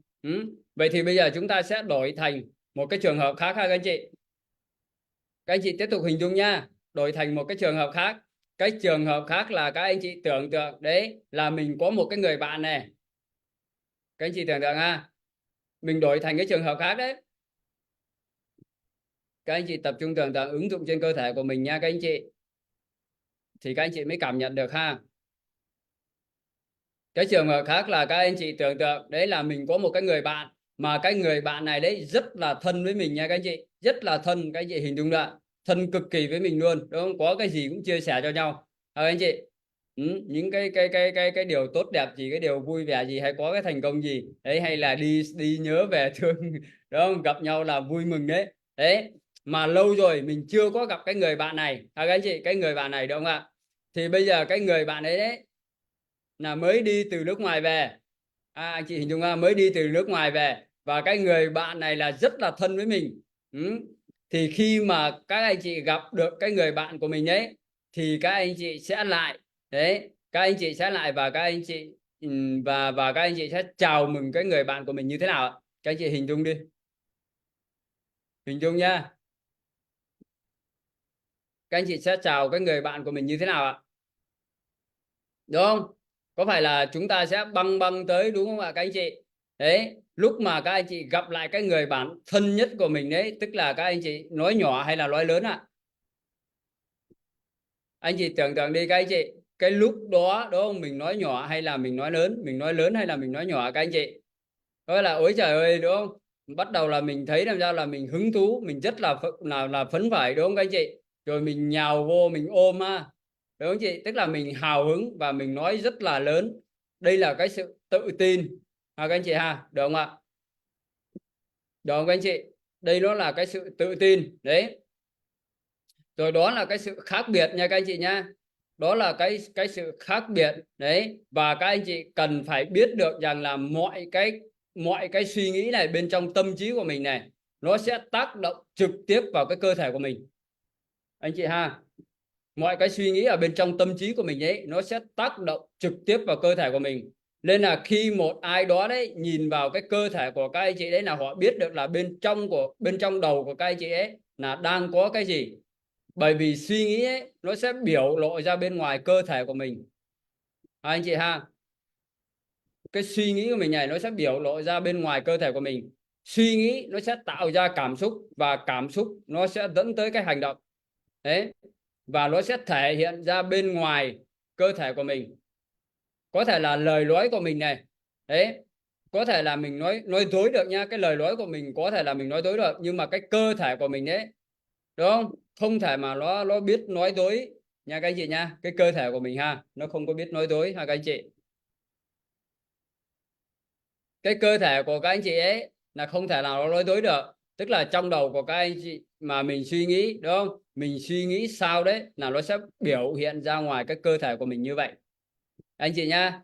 Hùng ví dụ nhé, ví dụ như một hôm mà các anh chị tới một cái quán, đúng không, ví dụ như là cái quán cà phê nào đấy đấy, sau đó là các anh chị gặp bạn của mình, là các anh chị thấy cái người bạn của mình đấy là đang cứ ngồi, đúng không, ngồi mà cái tư thế ví dụ như vậy này, đúng không? Đấy, ngồi xong rồi thì uể oải ha các anh chị ha, ngồi nó không được gọi là cái dáng người của người thành công đấy. Đấy, đúng không chị? Đấy, đang ngồi là mình coi hay là mua cái gì đấy, thì các anh chị sẽ hỏi là bạn mình làm sao vậy, đúng không? Đấy, mình sẽ hỏi sao vậy? Đấy, bữa nay là bạn bị gì vậy, đúng không anh chị? Thì bạn của mình đấy, đúng không? Người bạn của mình này sẽ nói là mình không có gì đâu, đúng không? Đấy, tôi vui lắm, cái cuộc đời của tôi là hạnh phúc lắm, đúng không? Đấy, tức là bạn của mình sẽ trả lời vậy, thì các anh chị sẽ tin cái gì ạ? Các anh chị tin là các anh chị sẽ tin cái gì? Các anh chị có tin là bạn mình có vui thật không các anh chị? Đó. Các anh chị có tin rằng là cái người bạn của mình là đang vui không các anh chị? Đúng không? Mình tin vào cái lời nói hay là mình tin vào cái cơ thể các anh chị? Tin vào lời nói hay là mình tin vào cơ thể ạ? Đúng không? Khi mà ánh mắt của họ này, các anh chị nhìn vào là các anh chị tin vào cái lời nói hay là anh chị tin vào cơ thể? Các anh chị tin vào cơ thể đúng không anh chị? Đúng rồi. Đấy, vậy thì Hùng nói với các anh chị nghe, Tức là Hùng nói với các anh chị như thế này này. Khi mà chúng ta ứng dụng luật hấp dẫn và sức mạnh tiềm thức đấy, các anh chị bảo là đúng không? Đấy sao? Tức là các anh chị bảo sao? Tôi là người thành công. Đấy, tôi là người giàu có. Đấy, anh chị nói với cái tiềm thức của mình đúng không? Là tôi là người thành công, tôi là người giàu có, rất là mạnh mẽ. Đấy, nhưng mà khi mà các anh chị ra đường đấy, các anh chị đi đúng không? Đi thì các anh chị cứ gò gò, xong rồi đi thì cứ cúi gằm mặt xuống. Đấy, vậy thì mình nói cái gì đúng không? Cái gì thì theo các anh chị đấy, tiềm thức của mình có tin mình là người thành công không ạ? Khi mà mình nói gì mình cũng nói nhỏ xíu, không có dám nói đấy, không có đủ tự tin rồi các thứ à các anh chị ha, đúng không?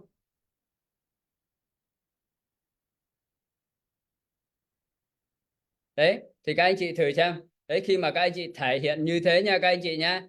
Đấy thì các anh chị thử xem, các anh chị nhắm thử xem nhá. Đấy, đúng không?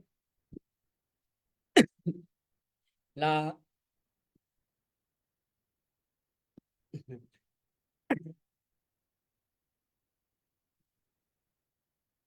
các anh chị nhắm thử xem là vũ trụ tin vào đấy là cái lời nói của các anh chị, hay là vũ trụ là tin vào cái hành động của các anh chị ạ.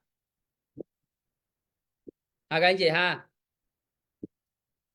theo các anh chị thì khi mà các anh chị nói như thế nhưng mà cái hành động, cái cơ thể của các anh chị đấy, đúng không? Đấy thì mình nói mình là người thành công, nhưng mà khi mà mình đi ấy, đúng không, suốt ngày thì mình cúi mặt xuống, xong rồi lưng mình thì nó không được có thẳng, trong rồi cái cơ thể nó toát ra cái vẻ, cái năng lượng nó không được tích cực đấy, đúng không? Thì vũ trụ sẽ tin vào cái điều gì các anh chị?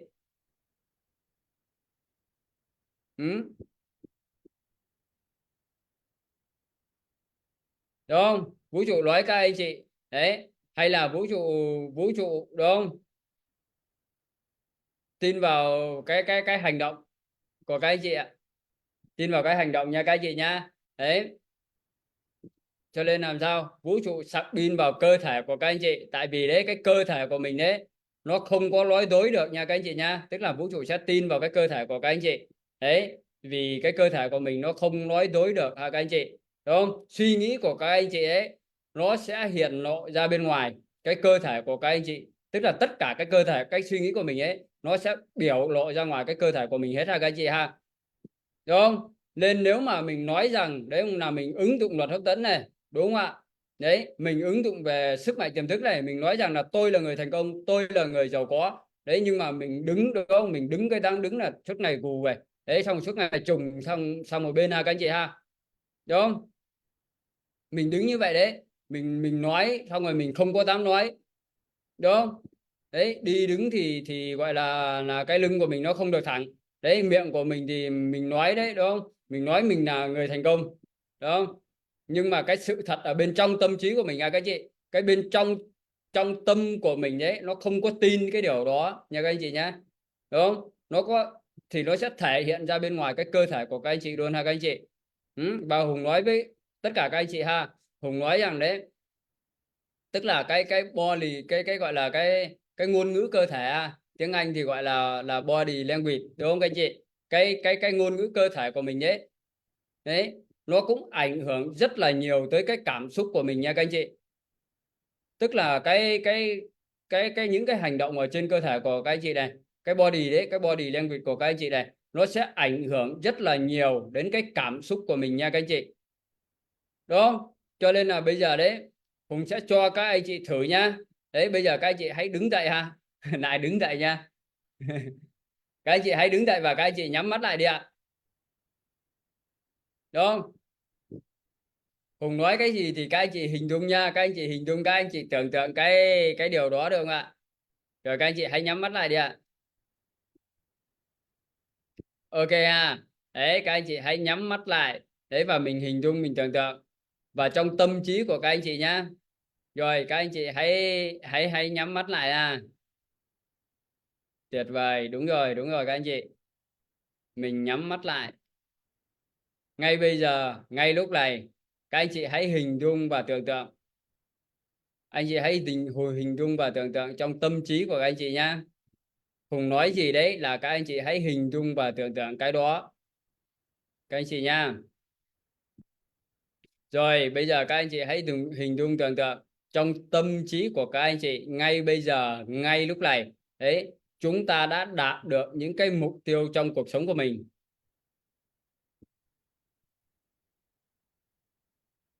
Các anh chị hãy hình dung tưởng tượng trong tâm trí của mình ngay bây giờ, ngay lúc này, chúng ta đã đạt được cái mục tiêu trong cuộc sống của mình. Ngay bây giờ, ngay lúc này, các anh chị đã trở thành cái con người mà chúng ta mong muốn trở thành.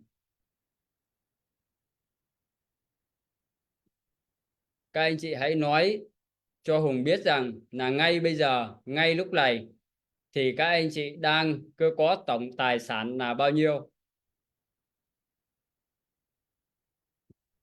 Các anh chị hãy mở miệng ra nói, mở miệng ra nói cho Hùng biết ạ. Đang có tổng tài sản là bao nhiêu đi ạ.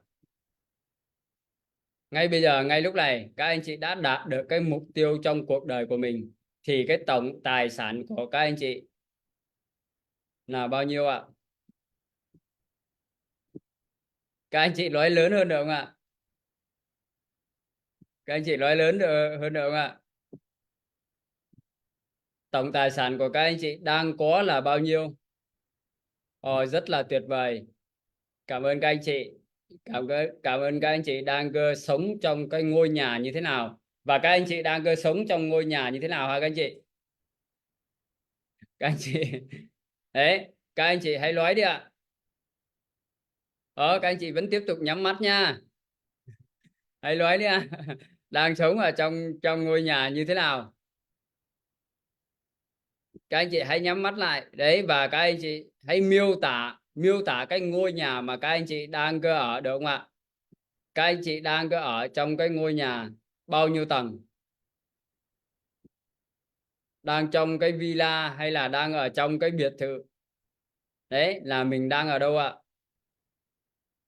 Các anh chị có thể nói đúng không, nói rõ hơn cho Hùng thấy được không ạ?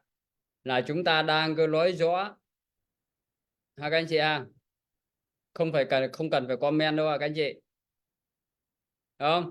Các anh chị đang nhắm mắt làm sao mà các anh chị có thể comment về. Đúng không? Đúng rồi các anh chị nha, các anh chị nói lớn hơn đi ạ. Đấy là bây giờ này các anh chị đang chạy chiếc xe nào? Các anh chị đang chạy Rolls Royce hay là các anh chị đang chạy BMW, hay là các anh chị đang chạy Mercedes hay là Lamborghini?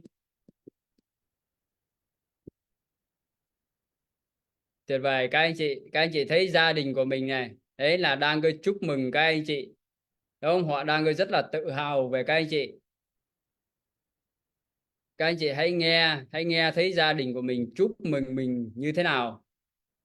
Con cái của các anh chị, vợ chồng của các anh chị đang rất tự hào, đấy các anh chị, họ đang chúc mừng các anh chị như thế nào. Và bây giờ các anh chị, khi mà các anh chị đấy là cái người mà đã đạt được hết tất cả các mục tiêu trong cuộc sống của mình đấy, thì lúc đó đấy các anh chị đứng như thế nào ạ? Các anh chị hình dung à? Đấy các anh chị, các anh chị đang tự hào về mình như thế nào? Rất là nhiều người họ đang ngưỡng mộ các anh chị. Lúc đó dáng đứng của các anh chị như thế nào?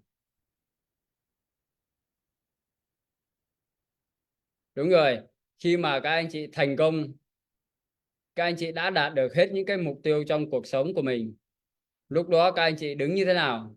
Lúc đó phong cách nói chuyện của các anh chị như thế nào? Dáng vẻ mình, cái dáng vẻ mình đứng như thế nào? Các anh chị hình dung nha. Các anh chị mình đứng như thế nào khi mà các anh chị đã đạt được hết cái mục tiêu trong cuộc đời của mình? Các anh chị thấy được rằng rất là nhiều người đang nhìn các anh chị, đang ngưỡng mộ các anh chị, và gia đình của mình đang rất tự hào về mình. Các anh chị à. Rồi bây giờ các anh chị hãy mở mắt ra. Các anh chị hãy giữ nguyên dáng đứng của mình nha. Mở mắt ra và hãy giữ nguyên dáng đứng của mình. Đấy, bao nhiêu trong số các anh chị thấy rằng là khi mà ở bên trong tâm trí của mình hình dung đấy, mình tưởng tượng mình là cái người thành công đấy, thì cái lúc đó cái dáng đứng của các anh chị như thế nào ạ? Cái dáng đứng của các anh chị như thế nào đấy. Các anh chị có thể là mình comment cho Hùng biết đấy, là cái lúc vừa rồi đấy, khi mà các anh chị đó mình tưởng tượng đấy, mình là người thành công đấy, thì các anh chị đang đứng như thế nào, đang đứng như thế nào ạ? Các anh chị comment ha, các anh chị comment cho Hùng được thấy ha, là mình đang có đứng đứng thẳng, và mình đang có đứng gọi là đang đứng đứng khom khom hay là mình đứng thẳng các anh chị, mình đứng như thế nào ạ? Và mình hình dung mà mình thành công đấy thì mình đứng đó, có phải là mình đứng rất là thẳng lưng đúng không anh chị? Đúng không?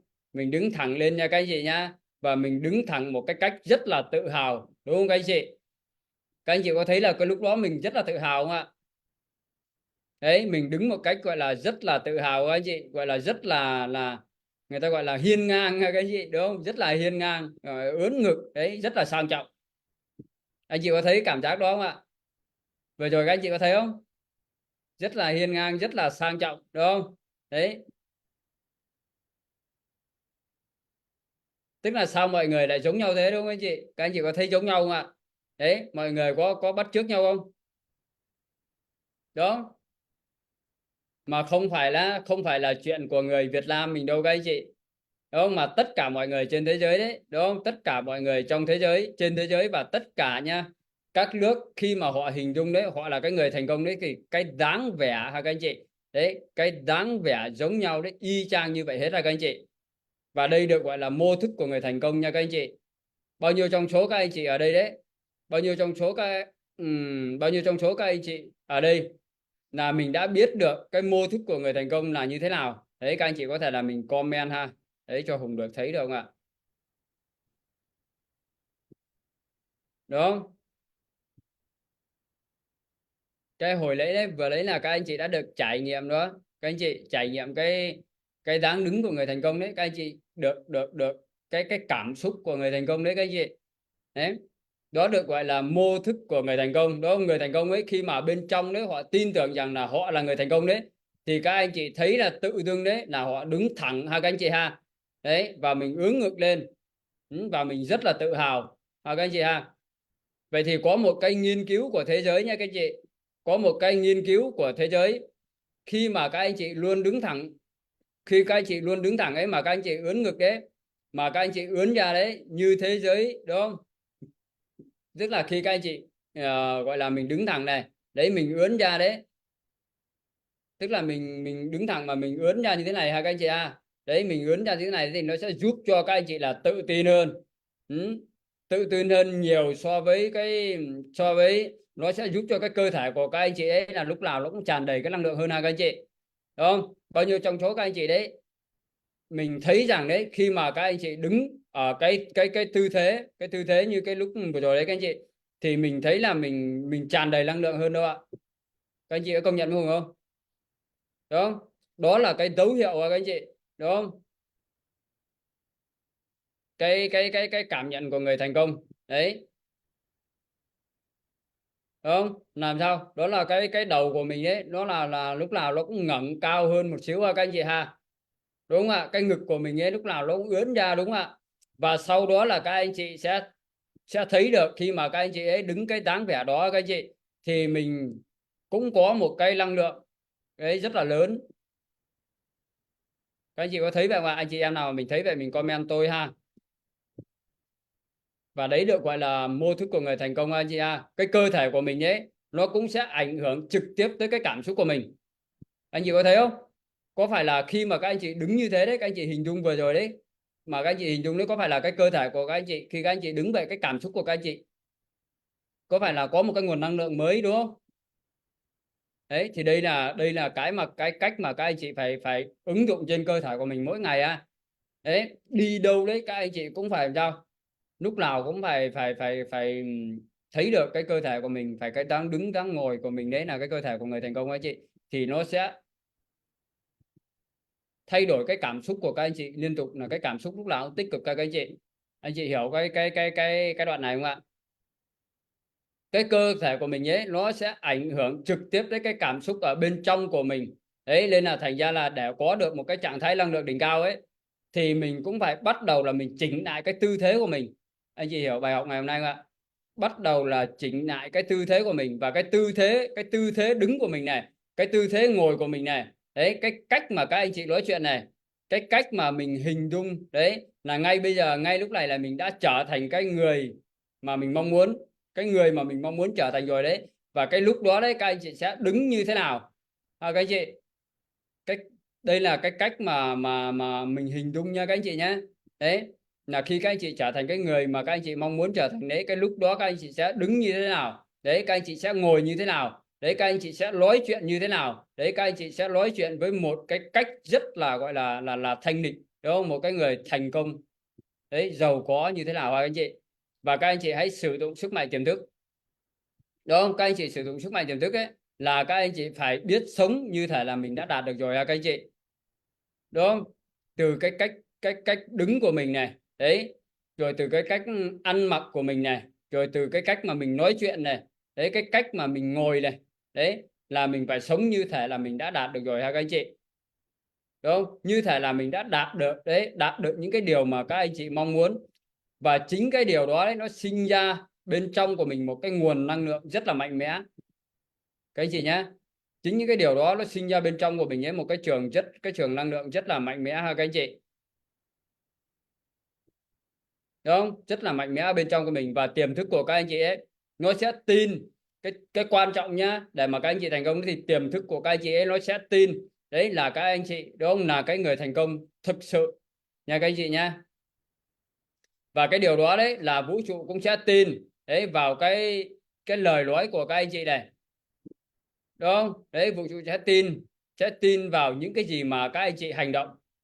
Tức là vũ trụ sẽ không tin vào những cái lời nói của các anh chị đấy, mà vũ trụ sẽ tin vào những cái hành động đấy, những cái gì mà các anh chị thể hiện ra ngoài cái cơ thể của các anh chị, đúng không? Nếu mà các anh chị bảo rằng là mình, đúng không, là cái người thành công đấy, mà mình ở trong một cái mô thức của cái người mà không thành công ấy chị, thì vũ trụ sẽ làm sao? Sẽ tin rằng đấy, cái người này là họ chỉ có nói như vậy thôi đấy, chứ cái niềm tin thật sự là các anh chị, nó thể hiện ra bên ngoài cơ thể của họ hết ha các anh chị ha, đúng không ạ? Vậy cho nên làm sao, là từ đây về sau nha, các anh chị hãy rèn luyện cho mình nha các anh chị. Tức là để mà các anh chị có được một cái cái trường năng lượng từ sáng đến tối đấy, cái trường năng lượng đỉnh cao đấy các anh chị, từ đây về sau đấy, các anh chị hãy rèn cho mình đấy. Đó là khi mà các anh chị đứng đấy, đúng không? Các anh chị đứng như thế này đấy, nếu mà mình khom lưng đấy, đúng không, mình cứ khom lưng mình gù như thế này ha các anh chị ha, đấy thì ngay lập tức đấy mình sẽ không có được cái năng lượng ha các anh chị, mình không có được cái năng lượng đâu đấy. Còn những anh chị nào mà mình đấy, mình ướn ngực ra vậy ha các anh chị ha, đấy thì mình cứ tưởng tượng giống như là vũ trụ đấy, đúng không? Vũ trụ đấy sẽ gọi là thả cho chúng ta cái sợi dây ấy để mà kéo cái ngực của chúng ta lên đấy các anh chị, đấy. Và chúng ta anh chị em có thể là mình hãy đứng thử ha các anh chị ha. Mình đứng thử đi các anh chị, đấy. Chúng ta đứng dậy hết đi, chúng ta cùng nhau chúng ta đứng thử, chúng ta rèn luyện lại một lần nữa đi các anh chị, đấy. Chúng ta phải thực hành, chúng ta phải rèn luyện, và đây sẽ tức là từ đây về sau này là các anh chị phải luôn luôn đấy, luôn luôn đứng ở cái cơ thể của mình đấy, vào cái mô thức các anh chị, cái mô thức của người thành công. Cái đó chính là cái trạng thái năng lượng đỉnh cao các anh chị, cái trạng thái năng lượng đỉnh cao nhất. Các anh chị ướn ngực ra đi ạ. Ướn ngực ra được không ạ các anh chị? Đấy, nếu mà các anh chị nào mà không quen ướn ngực ra đấy, thì các anh chị cứ ướn ngực ra đi các anh chị, đấy, các anh chị tập đi, được không? Các anh chị tập, mình thẳng lưng như vậy ha, mình ướn như vậy ha các anh chị, rồi các anh chị tập, các anh chị đi vài bước nha các anh chị nhé. Đấy, người thành công sẽ đi như thế nào ạ? Bây giờ là có rất là nhiều người đang ngưỡng mộ các anh chị này, đúng không? Đấy, mình đi, đúng không, mình đi với một cái tác phong là mình ưỡn ngực, đúng không? Đấy, rồi mình ngẩng cao đầu lên nha các anh chị. Đấy, mình hãy hình dung, đúng không, là vũ trụ đang có một cái gọi là cái cọng dây đấy, là kéo, đúng không, kéo cái ngực của mình lên đấy. Và đây được gọi là cái trạng thái ha các anh chị ha, và cái mô thức của người thành công, đúng không? Đấy là từ bây giờ là các anh chị hãy cùng nhau mình luyện nha các anh chị nhá. Mình cùng nhau là mình rèn luyện cái cách đứng này. Đấy. Và mình sẽ không có gọi là đi cái kiểu là mình cứ cắm mặt cúi xuống đất nữa nha các anh chị. Đúng không? Đấy, chúng ta không có đi cái kiểu là cứ gù gù rồi đi kiểu cứ cong cong vậy nữa nha các anh chị nhá. Đúng không? Đấy, chúng ta biết được cái mô thức của người thành công và mô thức của người không thành công rồi. Đấy thì chúng ta phải ứng dụng. Đấy mà chúng ta cần phải làm sao tập và rèn luyện để làm sao mà cái lưng cái ngực của mình thẳng này. Mà trong y học đấy, Hùng được học qua cái gì Hùng cũng có được đọc đấy, thì khi mà cái lưng của mình ấy, cái xương sống của mình nó thẳng đấy, thì cái cơ thể của mình lúc nào nó cũng rất là khỏe các anh chị. Đấy là một cái trạng thái khỏe mạnh nhất đấy. Còn nếu mà mình cứ cong cong rồi thì cái cơ thể của mình nó không khỏe được đâu ha các anh chị ha. Cho nên là bên trong của mình đấy, đúng không, là cái người thành công ha các anh chị ha, thì mình đã đạt được những cái mục tiêu của mình. Lúc nào mình cũng nghĩ vậy, thì trong cái cuộc đời của mình, đúng không, thì lúc nào mình cũng giữ được cái năng lượng đỉnh cao hết là các anh chị.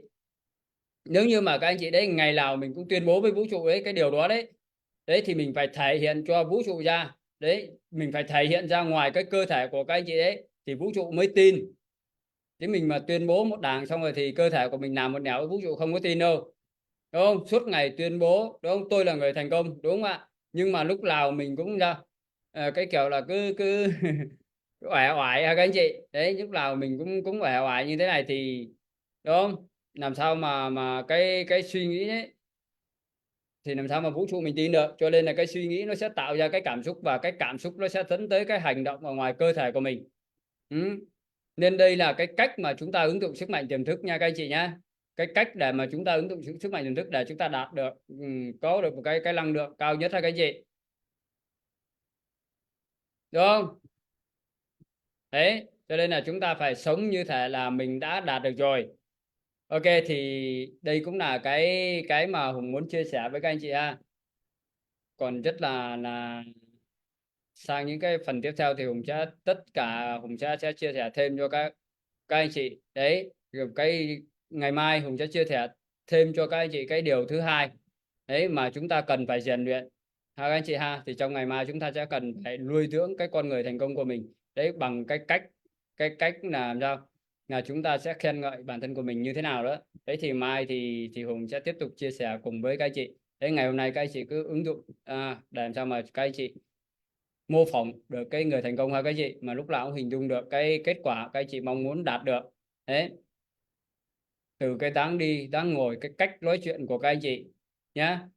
Khi mà các anh chị ấy tập trung vào cái chuyển động của cơ thể của mình ấy, thì lúc nào anh chị cũng có được cái trường năng lượng cao nhất nha các anh chị. Đó là cái trường năng lượng đỉnh cao của tất cả những cái người thành công.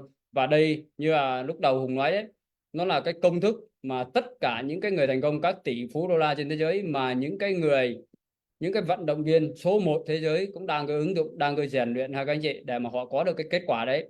Vậy cho nên là các anh chị biết cái công thức này đấy. Đấy, các anh chị làm trên cơ thể của mình có cái cảm nhận được cái trường năng lượng đó rồi đấy, thì các anh chị phải duy trì cái điều này ha các anh chị. Đấy, để các anh chị thu hút được những cái năng lượng tích cực đến với cuộc sống của các anh chị. Đấy, những cái năng lượng đỉnh cao đến các anh chị thì các anh chị mới thành công hơn được, công việc kinh doanh của các anh chị mới phát triển được, và cuộc sống của các anh chị ấy nó mới thuận lợi hơn. Anh chị hiểu không ạ?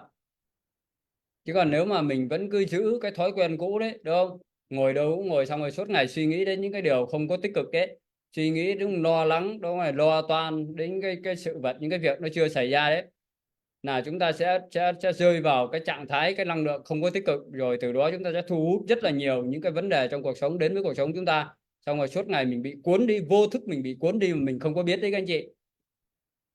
Không, cái năng lượng của mình như thế nào đấy, ở trong vũ trụ đấy nó chỉ có hai cái trạng thái năng lượng thôi, đó là tích cực và không tích cực. Anh chị mà nuôi dưỡng mình ở cái trạng thái năng lượng tích cực thì các anh chị sẽ thu hút được những cái điều tích cực, những cái điều tốt đẹp, những cái điều may mắn đấy, những con người, những thông tin, những cái kiến thức, những cơ hội đến để giúp cho các anh chị thành công hơn trong cuộc sống, trong công việc kinh doanh, trong sự nghiệp của các anh chị. Còn nếu mà các anh chị mà không có ứng dụng cái bài ngày hôm nay đấy, cứ để cho mình sống theo cái cách sống cũ đấy, rồi mình cứ thả lỏng, rồi mình cứ để vô thức nó cuốn mình đi, xong rồi mình cứ mất năng lượng, cứ tụt năng lượng đấy, rồi cứ uể oải cái trạng thái cơ thể không có tích cực, thì chúng ta sẽ thu hút rất là nhiều những vấn đề nó cuốn đi mà chúng ta không có biết, chúng ta không có tỉnh thức, chúng ta không có nhận ra. Thì cuộc sống của chúng ta này, công việc của chúng ta này đấy, rồi thu nhập của chúng ta này nó cũng sẽ không có gia tăng, rồi mọi điều nó sẽ không có được cái kết quả tích cực. Anh chị hiểu không ạ? Vậy cho nên là để mà các anh chị nào mà mình ngộ được cái bài học ngày hôm nay đấy, Hùng gửi tặng đến các anh chị đấy, mà các anh chị luyện tập, Hùng khẳng định các anh chị đấy, từ nay về sau, từ những cái điều này thôi sẽ giúp cho các anh chị thay đổi cuộc sống của anh chị hoàn toàn. Nhưng mà để các anh chị có được nhiều những cái quy trình khai phá cái con người bên trong của mình đấy, kể các anh chị cảm nhận được như cái câu nói mà lúc đầu Hùng nói đấy, đấy là mình có thể làm được tất cả mọi việc bằng sức mạnh tiềm thức đấy, thì các anh chị hãy cho phép bản thân của mình tham gia vào trong nhóm rèn luyện ngày 24 tháng 6 này đấy, để các anh chị làm những cái quy trình chính trên cái cơ thể của mình này đấy, để các anh chị biết cái cách mà mình sử dụng cái con người phi thường bên trong của mình như thế nào để mình đạt được những cái mục tiêu trong cuộc sống của mình. Tại sao tất cả những anh chị em tham gia vào trong nhóm rèn luyện này có được những cái kết quả, có được những cái thành công đó các anh chị? Hùng nói tất cả mọi người đều có được những cái sự thành công hết, vì trong môi trường đó, trong môi trường nhóm rèn luyện chúng ta học được rất là nhiều những cái kiến thức và những cái bí kíp của những người thành công. Hôm nay là Hùng chỉ làm sao gọi là chia sẻ cho các anh chị một trong những cái công thức, cái mô thức nhỏ đấy của những người thành công thôi, mà các anh chị đã cảm thấy rất là giá trị rồi.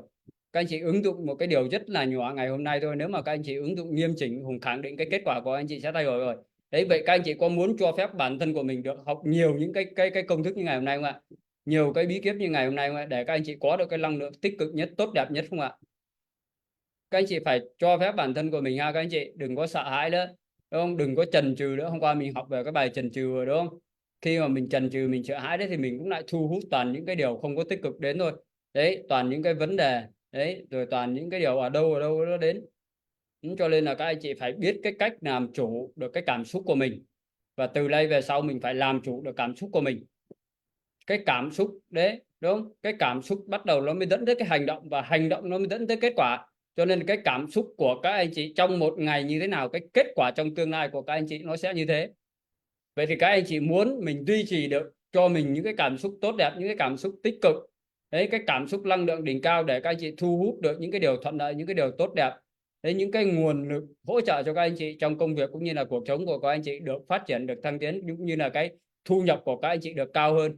Hay là các anh chị mong muốn mình vẫn cứ là cái con người cũ,